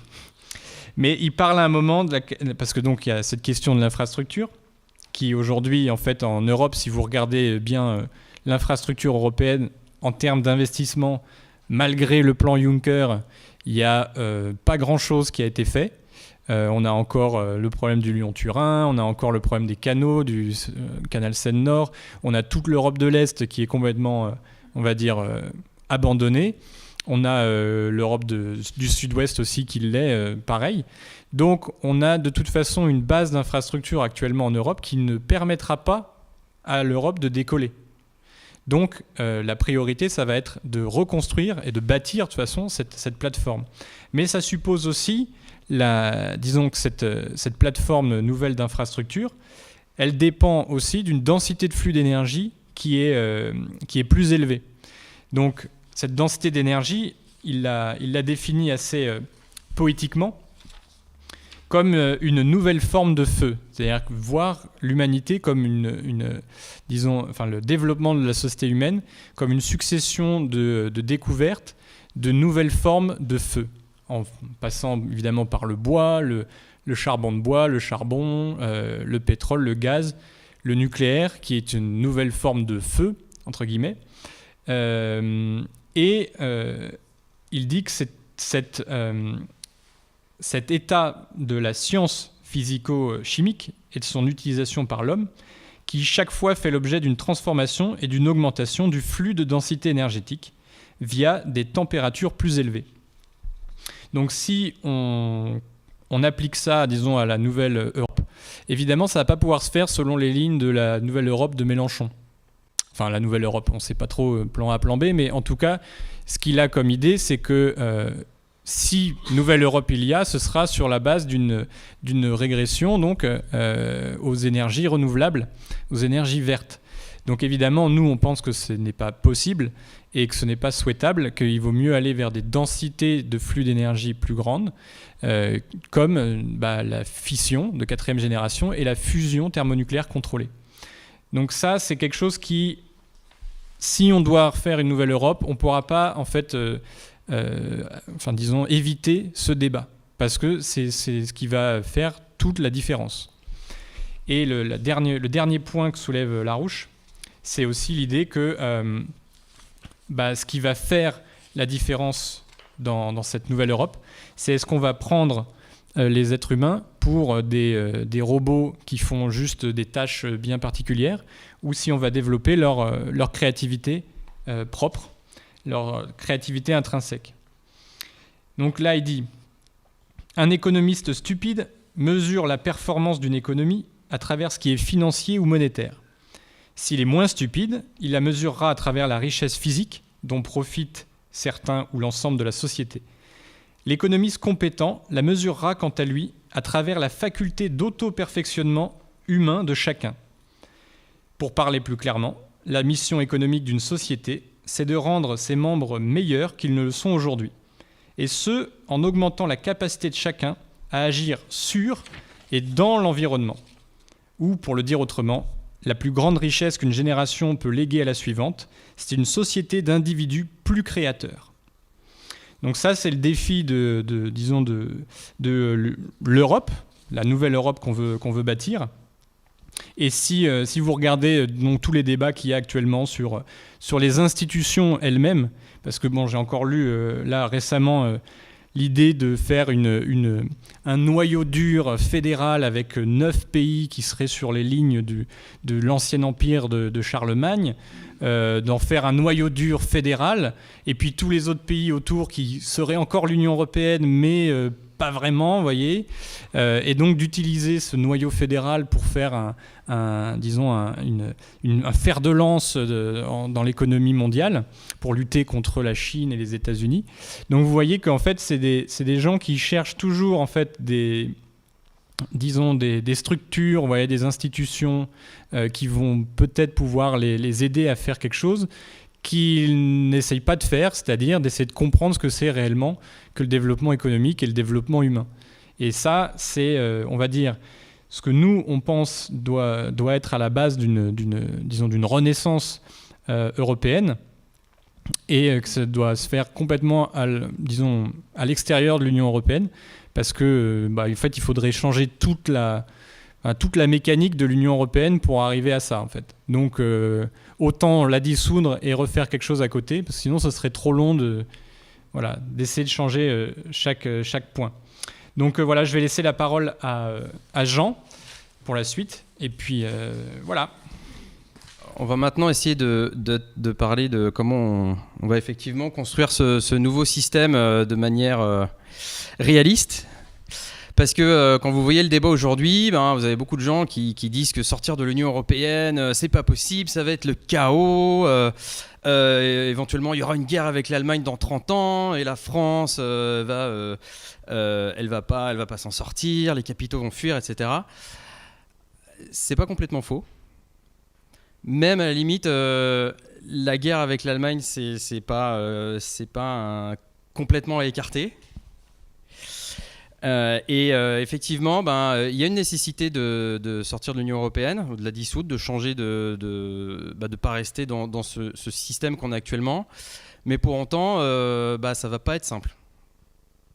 Ça va être sacrément compliqué. Donc, je vais essayer de vous parler de ça. Ça va pas être, je peux pas vous le faire sous la forme d'un manuel ou d'une procédure. Alors on va faire petit 1, petit A, petit B, grand 2, etc. Ça marche pas comme ça. Je vais devoir faire beaucoup d'hypothèses. Vous allez certainement dans mon exposé entendre beaucoup de si, voilà, et si, alors, etc. Alors c'est très inconfortable, mais en même temps c'est comme ça qu'on avance avec des hypothèses, surtout dans le monde actuel, qui est pas simple. Et du coup, c'est ce qu'on pourrait appeler, je vais essayer de définir ce qu'on pourrait appeler une stratégie réussie de dissolution de l'Union européenne pour justement aller vers une manière de fonctionner en Europe qui mette enfin la créativité humaine et l'être humain au centre du développement économique. Développement économique qui lui-même, comme si vous avez, par rapport à ce que vient de dire Benoît, le développement économique qui est lui-même, dont le moteur c'est justement l'être humain et la créativité humaine. Donc, parce que mettons, quand on dit que c'est pas simple, disons qu'on a enfin la possibilité de faire un système de crédit public en France, un système où il y a un contrôle politique du crédit, c'est-à-dire l'instrument qui permet de financer le développement humain et de financer, d'avoir une économie dirigée. Ce qu'on veut faire à Solidarité et Progrès, ce qu'on propose, ce qui est essentiel. Mettons, ça va pas se faire du jour au lendemain. À mettre en place, ça va prendre du temps. On ne sait pas comment vont réagir les forces productives du pays. On va pouvoir enfin faire des investissements à long terme, mais ils ne vont pas forcément porter tout de suite. Il faut savoir que la balance commerciale de la France actuellement est déficitaire de 40 milliards d'euros. 60% des échanges commerciaux se font avec l'Union européenne. L'Union européenne qui est le premier marché de la Chine. Donc si demain on décide qu'on va casser l'Union européenne, la Chine va peut-être pas être contente, voire elle va peut-être pas nous laisser faire.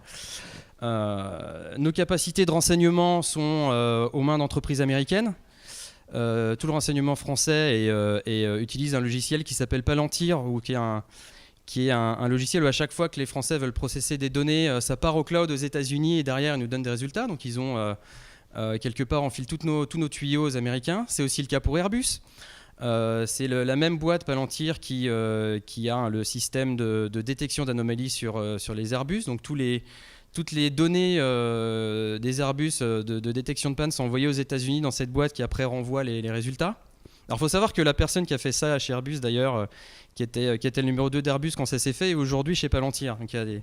Voilà, mais en tout cas, on est dans une situation où on a laissé faire beaucoup de choses qu'on n'aurait pas dû laisser faire en fait. Et puis la France, si on regarde les chiffres, ne pèse que 3,5% du commerce mondial. C'est pas beaucoup. En plus, l'UE, c'est une chose, mais c'est pas parce qu'on sort de l'UE qu'on résout tous les problèmes. On reste dans le cadre... derrière l'UE, il y a l'OMC, qui a aussi des règles très strictes de marché, de subventions. On peut pas financer les entreprises comme on veut. Donc, voilà, il y a pas mal d'obstacles devant nous.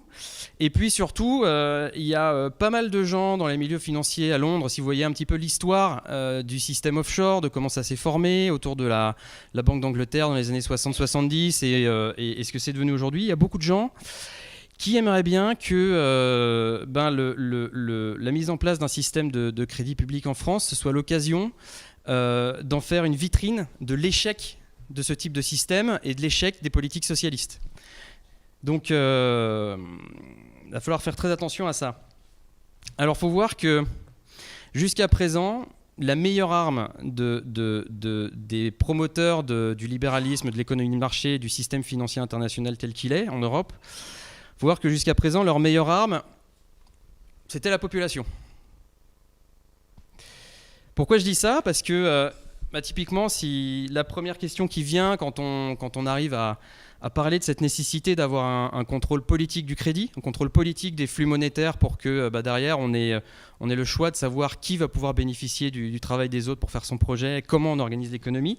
La première objection qui vient en général, c'est oui, mais est-ce qu'on ne peut pas le faire avec nos partenaires européens ? Oui, mais en même temps, ça nécessite de changer les traités européens. Donc, on va peut-être pas le faire tout de suite, on va peut-être attendre, ou peut-être, on va pas le faire du tout. En tout cas, il y a cette objection-là. Prenez le cas d'Hollande, de la même manière. Si à un moment donné, il voulait vraiment combattre le monde de la finance en 2012, en fait, ça voulait dire sortir de l'Union européenne à l'époque, parce qu'il y allait avoir une spéculation à la baisse sur les obligations d'État. C'était prévu, c'était un fonds qui s'appelait le Rex à l'époque, je crois, qui pouvait éventuellement casser donc, la capacité de la France à emprunter sur les marchés financiers, donc emprunter à des taux de plus en plus élevés. Pour pallier à ça, la seule chose à faire, c'était de rétablir la capacité de la France de s'autofinancer, mais ça voulait dire sortir de l'UE. Je pense qu'à l'époque, remettez-vous en 2012, personne n'aurait compris. Enfin, beaucoup de gens, il y a des gens qui sont un peu au fait de ce qu'est l'Union européenne, mais le gros de la population n'aurait pas compris. Ça aurait été un crime, ça aurait été du délire. Alors après, vous auriez en plus les médias qui auraient joué ça. Ça crée une situation vraiment tendue, vraiment difficile en France. Donc, il y a une nécessité extrêmement importante aujourd'hui dans cette stratégie de dissolution réussie de l'Union européenne, d'influer sur le débat public, de faire évoluer l'opinion publique. Et c'est là où vraiment vous êtes doublement important. C'est-à-dire que c'est à la fois il y a des choses sur lesquelles il est très important que vous soyez au fait, et en même temps il est très important que vous contribuiez au débat public, que ça soit en travaillant avec nous, en parlant aux gens, etc. Mais c'est important que vous-même vous mettiez à incarner des idées. Alors je dis ça, je veux faire une aparté parce que ce qu'on voit aujourd'hui dans le débat, ce qui m'a frappé dans le débat qu'il y a eu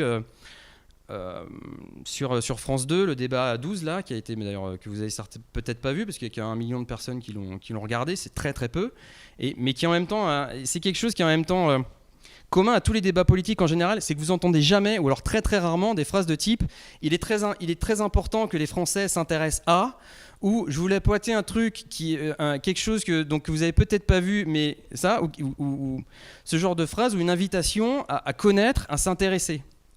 C'était complètement en dehors des débats. C'est-à-dire pour le débat politique, alors je ne sais pas si c'est une idée de mettre l'électeur au centre du système, mais en gros on a l'impression que vous êtes des clients.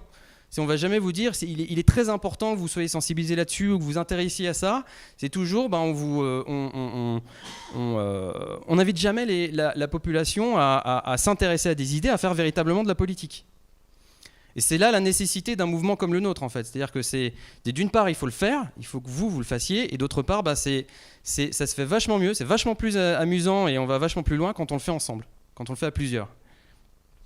Alors, de quoi aujourd'hui, qu'est-ce que aujourd'hui les citoyens français ont besoin de savoir ? Quand je dis besoin, c'est pour beaucoup, c'est littéral. Enfin, en tout cas, statistiquement, c'est littéral, hein. Il y a 3 questions qui se posent et auxquelles il faut pouvoir répondre simplement. Alors, aujourd'hui, il y a encore beaucoup de gens qui pensent que l'Union européenne, c'est mieux que rien. Il y a la deuxième question qui est, est-ce que ça ne vaut pas mieux de négocier, de renégocier, de renégocier les traités ? Et puis, il y a l'angoisse que si on quitte l'Union européenne, ça soit la fin du projet européen. Et que ça soit aussi éventuellement la fin de la France, parce que la fin du projet européen, la France toute seule dans le monde, voilà, il y a la Chine, il y a les États-Unis, la Russie, on se fait plier, au revoir. Donc, moi, ce que j'aurais vous donner là pour commencer, c'est des éléments simples, qui en plus, c'est des éléments qui vous exposeront pas à être traités de conspi, etc. C'est vraiment, il ne faut pas aller chercher très très loin, mais qui permettent déjà d'éclairer les choses. Alors déjà, par rapport à ce que l'Union européenne n'est pas. L'Union européenne n'est pas l'alpha et l'oméga de l'Europe. Vous avez tout ce qu'a dit Karel sur la construction européenne, enfin sur les relations entre les pays d'Europe et la civilisation européenne sur le temps long, d'une part. Mais d'autre part, l'Union européenne, ce n'est pas les grandes entreprises qu'on invente aujourd'hui comme Airbus ou comme l'ESA. Ces choses-là n'ont pas été faites par l'Union européenne. Et même d'ailleurs, l'Union européenne ne sera jamais des projets comme ça, parce que si vous regardez... Vous avez par exemple l'exemple dernièrement, vous avez peut-être vu, il y a eu un projet de fusion Alstom-Siemens dans l'idée de faire un géant du ferroviaire pour contrer la CRRC. Et en fait, vous aviez d'un côté les employés qui n'étaient pas d'accord avec la manière dont cette fusion se faisait, parce qu'ils demandaient que les États soient mis dans la boucle et que ça ne se fasse pas n'importe comment, mais que ça soit fait de manière harmonieuse et pas comme n'importe quelle fusion-acquisition aujourd'hui où c'est pour faire des économies de coûts. Mais de l'autre côté, vous avez l'Union européenne qui, au nom de son idéologie, des règles de l'ordolibéralisme et de l'économie sociale de marché, a décidé qu'en fait, ça portait atteinte aux règles de concurrence. Et en Europe, enfin en Union européenne, excusez-moi, on pense que quand une entreprise est trop grosse et qu'il y a un risque de monopole, il faut le casser. Donc en gros, par rapport à cette idée de faire des... Enfin disons là, vous avez vraiment un double échec économique par rapport à ce que devrait être ce projet de géant du ferroviaire franco-allemand et plus tard multinational. La deuxième chose, c'est que l'Union européenne, pardon, là, faut que je fasse une petite cure de désintox. L'Union européenne, c'est pas Erasmus, le programme d'échange étudiant. Ça, c'est quelque chose qui existait en dehors de l'Europe. Par contre, ce qu'est l'Europe, c'est ce qu'il faut bien voir, ce qu'il faut bien... je vais vous donner quelques éléments pour ça, et qui sont assez simples, c'est que l'Europe est antidémocratique, l'Union européenne, et que l'Union européenne est un organisme idéologique, c'est-à-dire, c'est ce qu'on reproche à certains pays, c'est un organisme qui veut calquer son idéologie sur la réalité. Alors pour ça, vous allez dans le traité, ce qui était à l'époque le traité pour une constitution européenne, qui a été refusé par les citoyens en 2005, je répète, qui a été refusé par les citoyens en 2005 en France, qui n'a pas été, d'ailleurs il n'y a pas eu de référendum en Allemagne. Et dans ce traité, en fait, vous pouvez lire dans l'article 2, l'Union établit un marché intérieur. L'Union établit un marché intérieur. Elle œuvre pour le développement durable de l'Europe fondé sur une croissance économique équilibrée et sur la stabilité des prix. Et alors là, j'attire votre attention sur la phrase suivante. Une économie sociale de marché hautement compétitive qui tend au plein emploi et au progrès social et à un niveau élevé de protection et d'amélioration de la qualité de l'environnement. C'est-à-dire, on crée une économie sociale de marché hautement compétitive et elle va tendre vers ce qu'on recherche. Et alors, ce qui s'est passé avec cette constitution européenne, c'est que vous aviez une partie relativement courte, la partie 2, sur laquelle, entre guillemets, tout le monde était d'accord avec les grands principes qu'on a d'habitude dans une constitution. Et puis vous aviez une énorme partie 3, qui était en fait le fonctionnement de cette économie sociale de marché. C'est-à-dire qu'en réalité, ce qu'on était en train de faire, c'est un État qui grave son idéologie au niveau de la Constitution. Je pense que ça, c'est très important de le dire.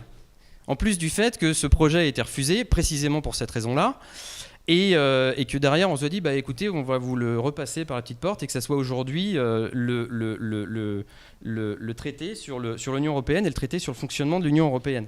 Parce qu'ils ont séparé, mais ces deux traités-là sont exactement ni plus ni moins que ce qui a été refusé par la population. Alors, si on va plus loin dans cette idéologie, qu'on voit quand même ce que c'est, cette économie sociale de marché qui est censée tendre vers le progrès social, la fortune, etc., la richesse. Bon.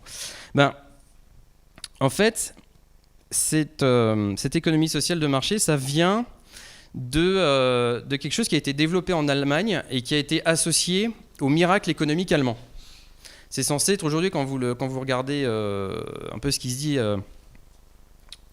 dans les milieux économiques, c'est vraiment c'est quelque chose qui est né, en fait, pour être plus précis, d'un monsieur qui était Ludwig Erhard, qui était le ministre de l'économie d'Adenauer en Allemagne, qui a en fait lancé ce terme pour nommer en fait la politique qu'il a eue en Allemagne. Et aujourd'hui, on dit que c'est cette politique qu'il a eue en Allemagne qui a fait le miracle économique industriel allemand.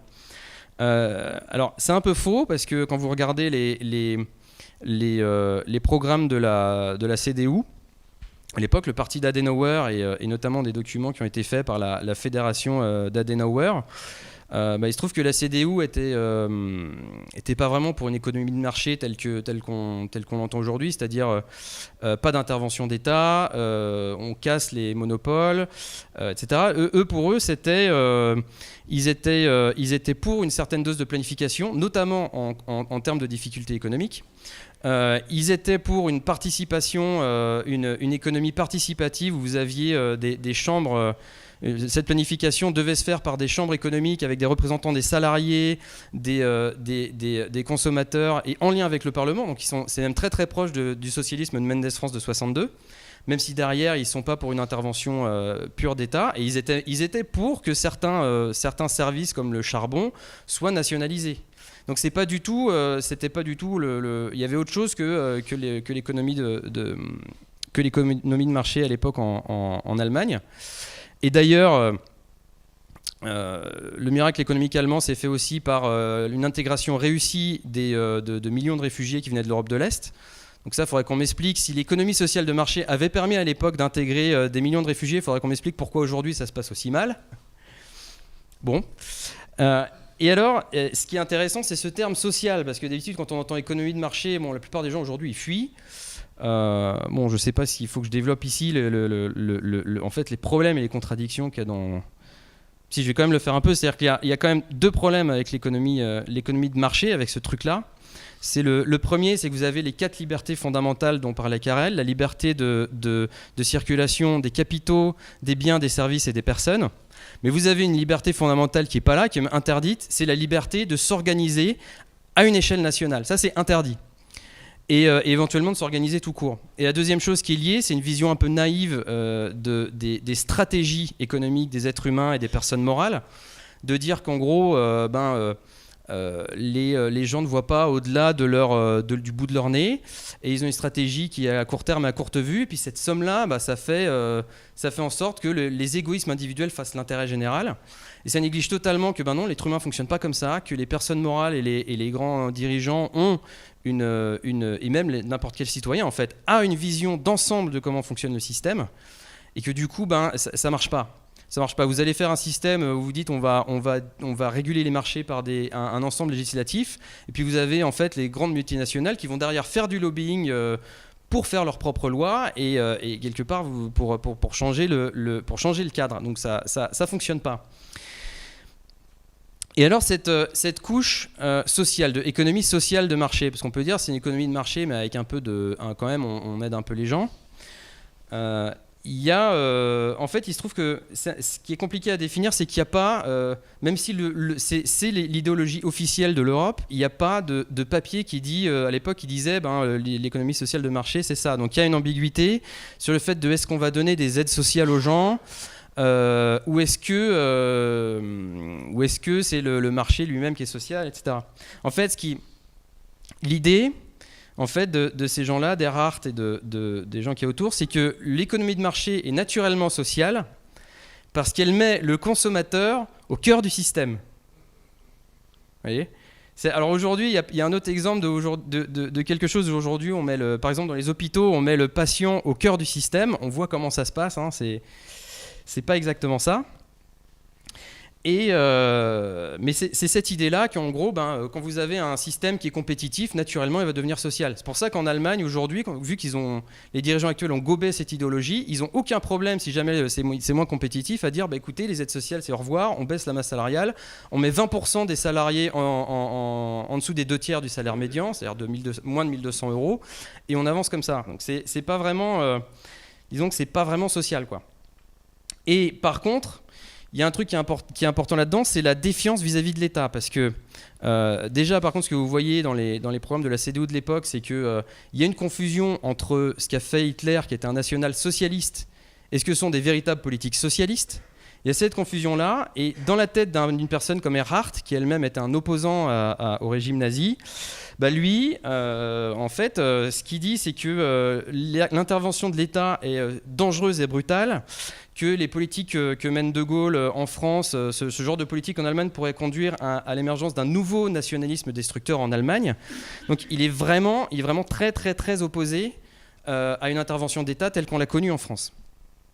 Sachant que c'est quelque chose en fait en réalité qui correspond très bien avec disons l'histoire récente de l'Europe de l'Est, parce que effectivement ils étaient en tenaille entre le totalitarisme privé devenu d'État avec Hitler et puis une autre forme de totalitarisme venu de Russie. Donc effectivement pour eux c'est normal que pour ces gens-là qui ont vécu ça, l'intervention d'État ça soit mauvais. Mais ce que nous on a eu en France, c'est complètement autre chose. Nous on a fait une expérience positive du socialisme. On a eu une forme d'intervention d'État qui a marché. On a eu un système où on a nationalisé la Banque de France. On a fait du crédit pour un plan qui était décidé par le Parlement. Alors, il aurait fallu que ce soit le Parlement et un conseil économique et social représentatif des syndicats, des forces productives. Bon, on n'est pas allé jusque-là, mais en tout cas, ça a marché. Et voilà, donc ça, c'est juste pour dire ça correspond. Il y a eu autre chose en tout cas en Europe que cette économie sociale de marché. Même en Italie, c'est quelque chose de différent. Mais il y a cette défiance vis-à-vis de l'État qu'on retrouve dans le fonctionnement de la Commission européenne et dans le fonctionnement de l'Europe, parce que en fait, il se trouve que je vais vous lire l'article. C'est quelque chose que vous pouvez regarder. C'est l'article 17 du traité sur l'Union européenne, qui dit le fonctionnement de la Commission. Donc, les membres de la Commission sont choisis en raison de leurs compétences générales et de leur engagement européen et parmi des responsabilités offrant toute garantie d'indépendance. Toute garantie d'indépendance, ça sonne bien. La Commission exerce ses responsabilités en pleine indépendance, ça sonne toujours bien, sans préjudice de l'article... ça c'est fin de l'article 18, paragraphe 2, ça c'est autre chose. Les membres de la Commission ne sollicitent ni n'acceptent d'instructions d'aucun gouvernement, institution, organe ou organisme. Donc en fait, ils sont indépendants de vous, ils sont indépendants des élus. C'est-à-dire ils sont nommés pour 5 ans, et après, quelle que soit la politique qu'ils font ou qu'ils veulent faire, ils sont indéboulonnables, et ils doivent être indépendants. Donc il y a vraiment cette défiance vis-à-vis des institutions démocratiques. C'est pas évident dans ce cadre-là qu'on fasse voter un référendum aux gens et qu'après on dise ok, vous avez voté, mais nous on n'est pas d'accord, donc on va le faire quand même. Et en plus, alors ils ont le monopole de l'initiative législative. Je ne sais pas si vous savez ça, mais c'est important que vous le disiez. C'est que en fait, quand il y a une loi quand le Conseil européen veut faire voter une loi, c'est-à-dire le Conseil des présidents des chefs d'État, ou alors qu'il y a une initiative citoyenne où il y a une pétition qui a été signée à plus d'un million de fois et qui du coup peut passer en initiative, peut passer en proposition législative, ou alors le Parlement, c'est la Commission qui décide.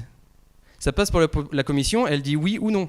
Et dernièrement, dans le dernier projet d'initiative citoyenne, elle a dit non. Elle a dit non à une pétition qui était signée par plusieurs millions de personnes dans toute l'Europe. Voilà, elle est capable de faire ça. Donc vous avez l'idéologie, l'Europe idéologique, et le fait qu'elle ait pas besoin d'aller chercher très loin pour voir que c'est antidémocratique. Voilà.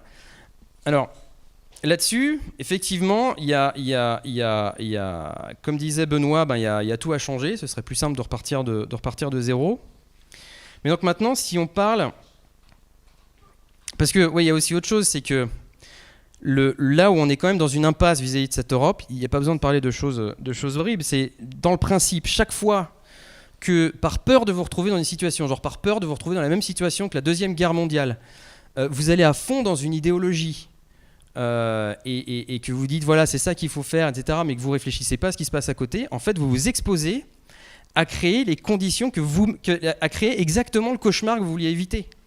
Là on est en train de créer un monde dans lequel il y a des dirigeants qui parlent de faire un empire européen.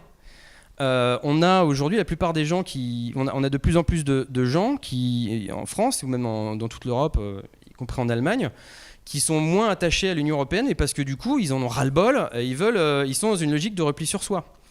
Et là-dessus, les gens qui sont aujourd'hui attachés à un projet européen, je pense qu'il faut qu'ils réfléchissent que c'est peut-être le moment à ce qu'ils aillent s'impliquer, parce que ce repli sur soi, il est pas bon non plus. Et puis, si on pense que peut-être que le libéralisme fait partie des causes qui ont poussé à la Seconde Guerre mondiale, en tout cas des tensions, là on est en plein dedans, on est en train de reproduire exactement les mêmes conditions que ce qu'on pensait combattre. Donc c'est nécessaire de sortir de ça. Alors en termes de négociation, parce que là la deuxième question à laquelle il faut répondre, c'est est-ce qu'on ne peut pas renégocier les traités ? Déjà, c'est mal parti quand on voit disons, l'esprit de cette Union européenne, mais il y a eu quand même en 2017 un document qui s'appelle le Livre blanc sur l'avenir de l'Europe, que je ne vais pas détailler ici parce que le chrono tourne, mais en gros, il détaille 5 scénarios différents pour la suite de l'Union européenne. Mais des scénarios qui sont tous les mêmes en fait, c'est-à-dire alors je l'avais noté, ça c'était plus ou moins de marché unique, plus ou moins de coopération sur les frontières, plus ou moins de politique étrangère commune, plus ou moins de budget, plus ou moins de transparence. Donc en gros, le débat qu'on vous sert aujourd'hui, mais avec rien sur le fond, rien sur le modèle économique, et même à l'inverse, ils disent presque textuellement dans le document que la crise qu'on a eue depuis 2008 et la crise de confiance qu'il y a dans la zone euro, met en évidence, littéralement, met en évidence la nécessité de parachever l'union économique et monétaire. C'est-à-dire que pour eux, le fait que ça aille mal et que les gens, que ça aille mal, ça met en évidence le fait qu'il faut encore aller plus loin. Ils disent, ils osent dire aussi que le traité de Lisbonne, là je cite, conclu après 10 années de débat, a ouvert un nouveau chapitre de la construction européenne qui recèle encore des potentialités inexploitées. Moi, je dis, quand même, il faut le faire, hein. Voilà, on n'est pas les seuls en plus en France à l'avoir refusé. Et puis ils disent aussi, trop souvent, le débat sur l'avenir de l'Europe se réduit au choix binaire entre plus ou moins d'Europe. Alors ça, pour tous les gens qui ont vécu de manière qui ont été un peu en recherche à l'époque de la Constitution de 2005, où justement vous aviez tous les partis de gauche de l'époque, alors pas les droites, pas les Dupont-Aignan, Asselineau, ils n'étaient pas là, mais tous les partis de gauche qui faisaient du travail pour aller mettre les articles sous le nez des gens, expliquer les traités, faire un travail de fond. Ce message de la Commission européenne, c'est circuler, il n'y a rien à voir. Donc vous imaginez bien que le jour où on va arriver pour dire écoutez, on veut remettre complètement à plat votre idéologie d'économie sociale de marché et rétablir des choses que vous considérez comme populistes, vous allez avoir des gens en face qui vont peut-être vous considérer comme un gouvernement populiste à remettre dans le droit chemin. En tout cas, ils vont pas être conditionnés à vous écouter. La structure de l'Union européenne fait qu'ils vont pas être vraiment à l'écoute. Et si vous ajoutez à ça un contexte où peut-être qu'à ce moment-là, il y aura une spéculation à la baisse sur les obligations d'État, comme ça a été le chantage en 2012, une ou deux amendes potentielles, comme il y a eu pour Alstom ou pour la BNP, ou ce genre de choses, ça va vraiment pas être évident. Et en plus, il y a une course contre la montre, parce que c'était vrai en 2007 qu'il fallait renégocier. Là maintenant, vous avez quand même un stress économique qui est là, et on n'a pas 2-3 ans. Voilà, c'est pour beaucoup maintenant, c'est la fin du mois, donc on n'a pas 10 ans pour renégocier des traités. Donc faut être aussi très clair là-dessus et savoir qui on a en face.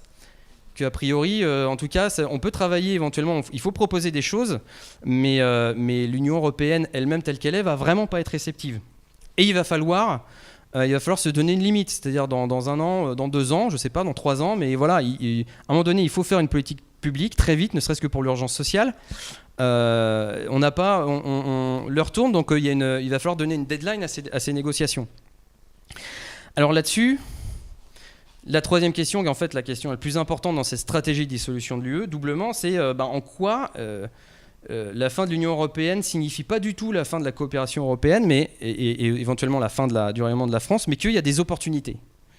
C'est là maintenant, ce que je vais essayer de vous dire dans les 10 dernières minutes, c'est quelles sont ces opportunités en fait. Parce que le système de crédit public qu'on veut faire, qui est donc système de contrôle politique du crédit, alors ça, je vous encourage, si vous n'êtes pas au clair là-dessus, il faut absolument que vous voyez la conférence qu'on a fait le 2 février et les 3 vidéos de Benoît Odile ici présent, parce que c'est vraiment la base de la base de la base de ce qu'est une économie qui fonctionne. C'est-à-dire, si on ne le fait pas, c'est même pas la peine de penser à ce que tout ira bien, ça ira très très mal. Il faut vraiment, c'est la condition sine qua non à ce que ça se passe bien dans le futur.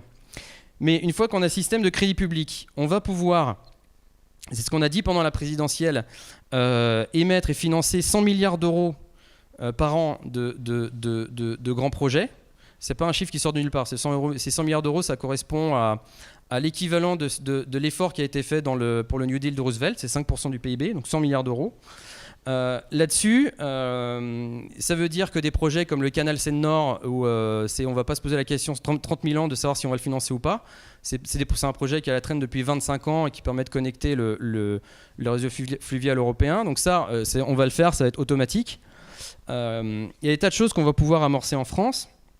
Et puis surtout, ça va nous donner une capacité de s'organiser.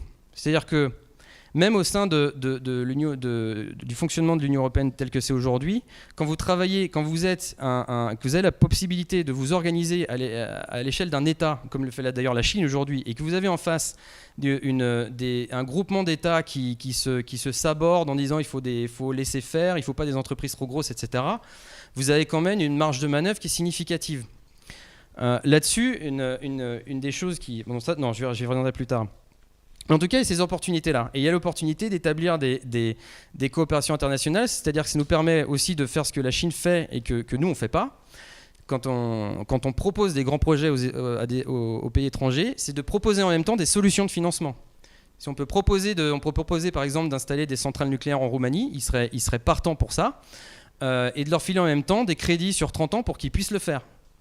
Derrière, il y a une relation gagnant-gagnant à terme. Alors là-dessus, ça pose une question. Il y a la question qui revient beaucoup, c'est la question de la dette française. Alors ça, c'est quelque part.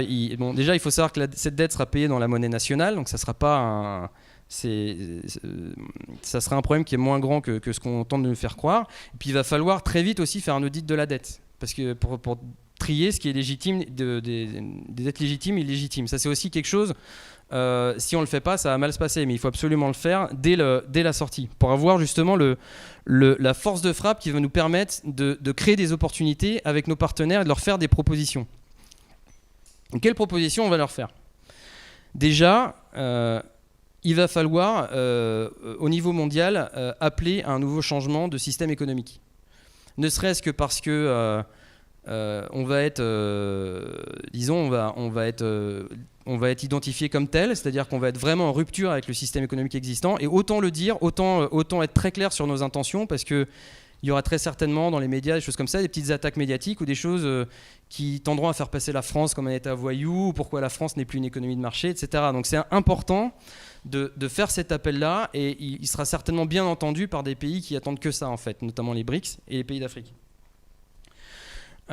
Là-dessus, une des choses concrètement qu'on peut faire en Europe, si on reprend ce projet Alstom-Siemens, et si on reprend cette nécessité d'avoir des coopérations multinationales sur le modèle d'Airbus, c'est un excellent exemple. C'est-à-dire qu'on pourrait proposer à l'Allemagne d'organiser cette fusion, cette fois en mettant l'État dans la boucle, et de faire véritablement d'en faire un véritable pôle européen des chemins de fer. Là-dessus, les Allemands ont la technologie du transrapide, c'est le train à lévitation magnétique. Nous, en France, on a l'aérotrain, et on a vraisemblablement, c'est Benoît qui a vu ça, Alstom a un projet de train à hydrogène qui fonctionne à hydrogène, donc quelque chose de très intéressant. On peut mettre ça ensemble, et là-dessus, avoir une force, avoir un rapport équilibré avec des sociétés comme la CRRC en Chine, qui est la société des chemins de fer chinoise. Et on peut, à travers les solutions de financement qu'on pourra justement donner, utiliser cette entreprise pour financer en Europe ce qu'on appelle le TNT, le Trans-European Network, c'est-à-dire tout le réseau de projets de chemin de fer et de corridors de développement qui existent en Europe depuis 20 ans. Là, on pourra proposer de le faire et de le financer, et on aura cette entreprise, Alstom Siemens, aura déjà un débouché avec l'Europe de l'Est. Elle pourrait aussi avoir un débouché avec les États-Unis qui sont d'ailleurs, ça serait très intéressant parce que la seule chose qui nous permettrait de nous faire accepter par les États-Unis, c'est de leur aider à construire leurs infrastructures, parce qu'il y a une demande très très très forte de la population américaine là-bas. Donc il y a certainement des choses à faire, mais c'est encore des si, hein. C'est des si. Mais en tout cas, il y a ce genre de projet qui peut justement amorcer une autre dynamique. Vous avez aussi le projet JEDI dont a parlé Jacques Cheminade, où là on pourrait mettre, c'est 1 milliard d'euros au niveau européen par an, il faudrait en mettre 1 à l'échelle de la France. Et, de navigation de croisière. Vous avez la possibilité, on devrait faire un pôle de la robotique européen. On peut doubler la part du budget de l'ESA. Il y a tout un tas de choses à imaginer. En fait, il y a aussi les lasers. Il faut savoir que l'Union européenne a mis 160 millions d'euros pour développer un projet de laser en Roumanie qui marche plutôt pas mal, mais on pourrait l'accélérer en faisant Nous, on est très fort sur les lasers aussi. On pourrait avoir une coopération franco-roumaine sur les lasers, parce que les pays de l'Est, c'est pas juste bon pour les voitures. Il y a quand même d'autres choses à faire avec eux. Il y a des très grands scientifiques qui viennent de là-bas. Voilà. Après, il y a aussi, on va être aidé par ce que fait la Chine. C'est-à-dire qu'à un moment donné, ce que fait la Chine avec l'esprit de la nouvelle route de la soie, qui est le Tangxia, c'est très proche, enfin, c'est pas très loin de l'esprit de Westphalie qu'a décrit Carrel, sur lequel justement la France doit, dans sa politique étrangère, incarner ces principes de Westphalie qui ont fait l'Europe, en fait. Donc là-dessus, on va être aidé par l'initiative qui est déjà en cours avec la Chine et qui peut résonner avec la nôtre, même si elle est imparfaite. On a un rôle à jouer aussi dans tout le développement. Il faut savoir que la Chine fait beaucoup de projets avec les pays africains et qu'elle aimerait beaucoup travailler avec la France. Donc on peut aussi établir il y a déjà des trucs en cours avec la Caisse des dépôts et des consignations, où il y a un fonds commun franco-chinois pour des projets en Afrique. On pourrait aussi, la Chine voudrait qu'on mette 50 milliards, alors qu'on en met 1 ou 2 aujourd'hui, on pourrait booster la chose et créer vraiment un partenariat qui fasse qu'on ne se fasse pas manger par nos partenaires, comme les épouvantails n'arrêtent pas de nous le dire, mais qu'on ait vraiment des coopérations gagnant-gagnant avec eux. Il faut savoir aussi que la France, il n'y aura pas de défense européenne sans la France, donc il y a aussi quelque chose à jouer là-dessus. Voilà. Donc, pour conclure, en fait, parce que j'aurais beaucoup de choses à dire là-dessus, mais j'ai été trop long, excusez-moi, c'est qu'en fait, tout le cœur, en fait, si vous voyez toutes les choses que j'ai amorcées, le cœur de ce que va être cette stratégie réussie de dissolution de l'Union européenne vers autre chose, ça va être la proposition qu'on va faire au monde, à l'Europe et au monde. Et c'est là où on voit quelque part qu'il y a une issue pour les États-nations au XXIe siècle. On dit que tout est connecté, etc. C'est que l'État-nation se doit de faire une proposition au monde, et que c'est là aussi qu'il y a une faillite de l'Union européenne. Parce que l'Union européenne a peur de tout. L'Union européenne, elle a peur de la Russie, elle a peur de la Chine, elle a peur des méchants États-Unis, elle a peur de l'homme. Quand on voit ce qu'il y a aujourd'hui avec l'apocalypse climatique et la place de l'homme, elle a peur de l'homme, mais elle n'a pas de proposition à faire au monde. Voilà, je voulais conclure là-dessus. Sur ce qui a été dit, lançons un instrument de réflexion. S'il n'y a pas la culture, rien de tout cela ne sera fait. S'il n'y a pas une culture de la création et de la découverte qui oriente, qui dirige l'ensemble. Parce que sans cela, on est devant une addition de choses, et cette addition de choses ne font pas un projet pour le futur. Alors, je voudrais revenir, combien ? 50 ans en arrière, où un jeune fonctionnaire voit apparaître le projet de machine-outil sous Giscard d'Estaing, puis beaucoup plus élaboré, le plan Chevènement. Alors, qu'est-ce qu'on a en France à l'époque ? On a de bonnes machines-outils. On se dit, comme il a été dit ici, il faut une protection pour cela, donc l'État va donner sa protection. Il faut subventionner la production et il faut en plus favoriser les exportations. Alors moi, je me trouvais dans le secteur exportation. On lance ce programme. Au début, ça marche. Ça marche très bien. Puis au bout d'un certain temps, c'est l'échec. C'est l'échec du plan Chevènement. Total.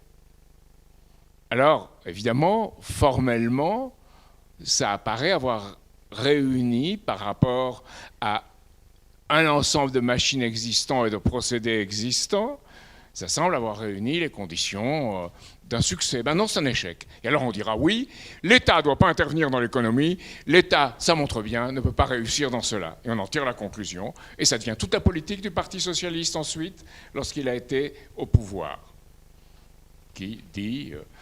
il faut avoir la finance. Avec la finance, il y aura de ruissellement dans l'industrie, il y aura de ruissellement dans la population, et à ce moment-là, on aura une économie qui est marché. Eh bien, la finance a étranglé tout. Alors, pourquoi ce plan machine-outil n'a pas marché?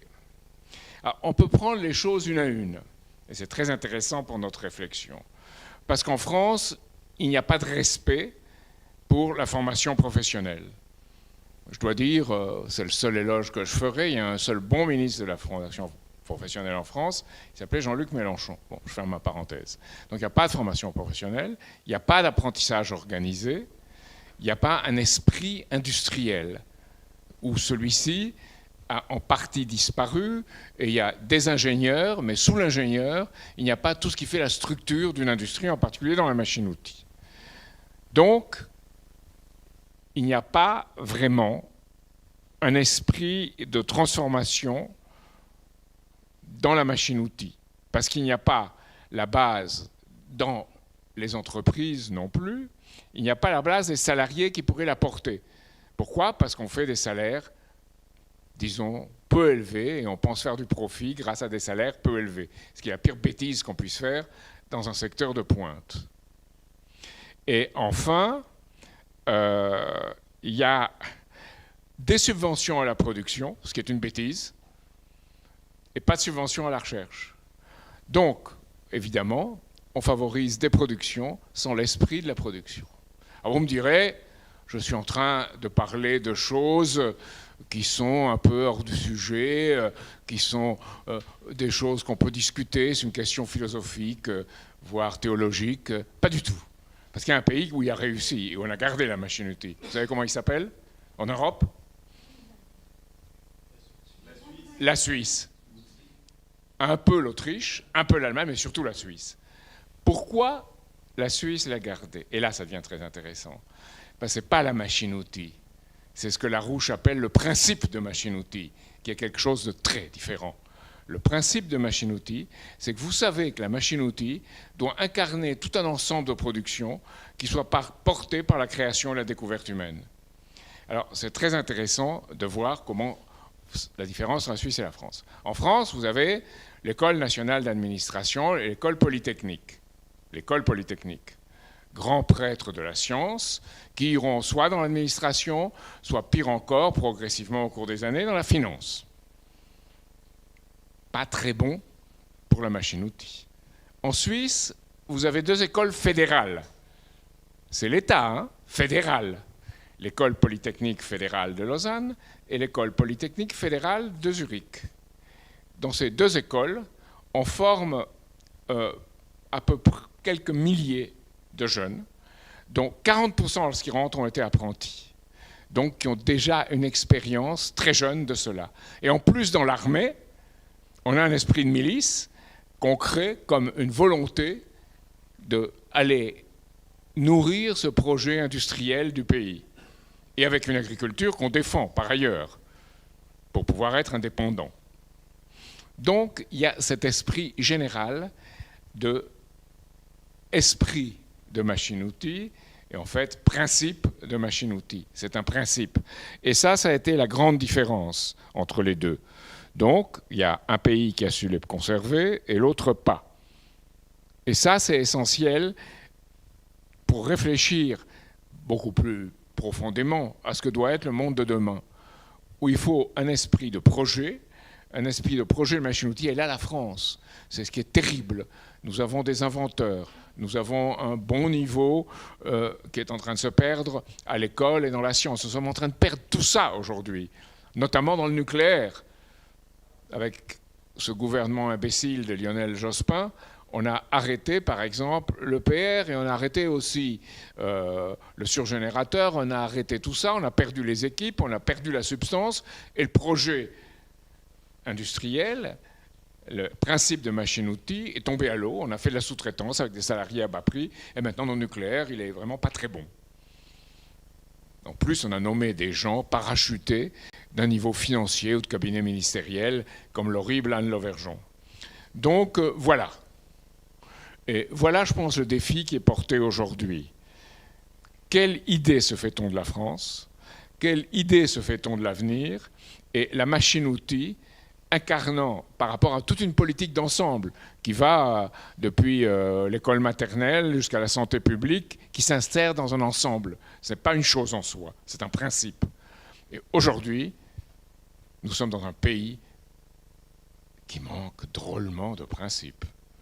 Et ça, on le voit bien dans l'attitude du gouvernement, dans l'attitude des partis et dans le côté parfaitement ridicule des débats au cours de cette élection européenne où on fait comme si le monde n'existait pas. Or, la liberté n'est pas de faire comme s'il n'y a pas de résistance. La liberté, c'est d'identifier les contraintes, de les surmonter et de parvenir à un stade supérieur du développement de tous. Ça vaut à l'intérieur du pays, ça vaut à l'intérieur de l'Europe et ça vaut pour le monde.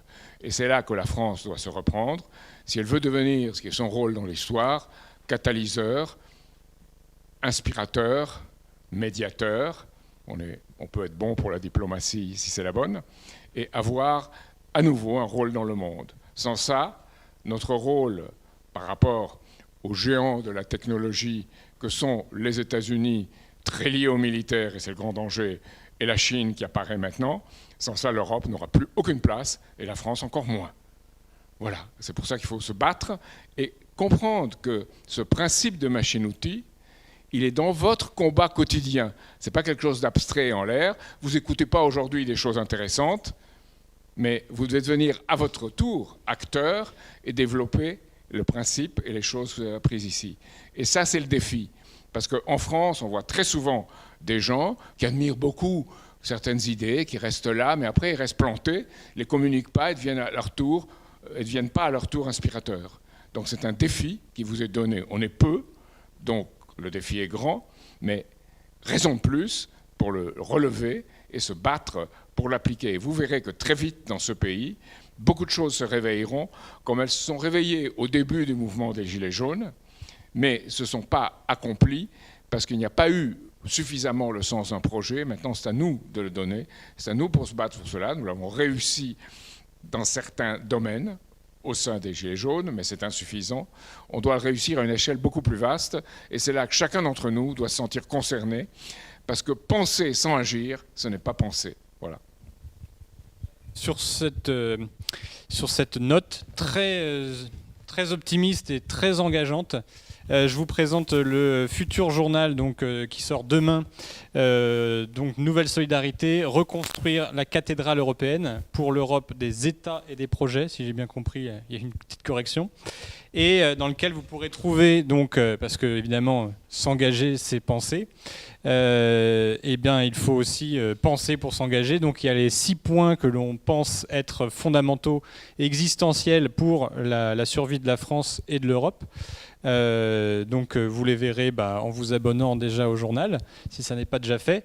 Et ensuite, de porter ce message-là dans toutes les réunions les débats qu'il y a sur l'élection présidentielle, aller vraiment, titiller du débatteur. Comment ? J'ai dit quoi ? Les élections européennes, très bien, oui, mais bon, elles servent tellement à rien qu'on a l'impression que... Et donc voilà, il faut vraiment intervenir dans tous ces débats parce qu'ils sont sur un nuage, ils ne sont pas en train de parler de la réalité.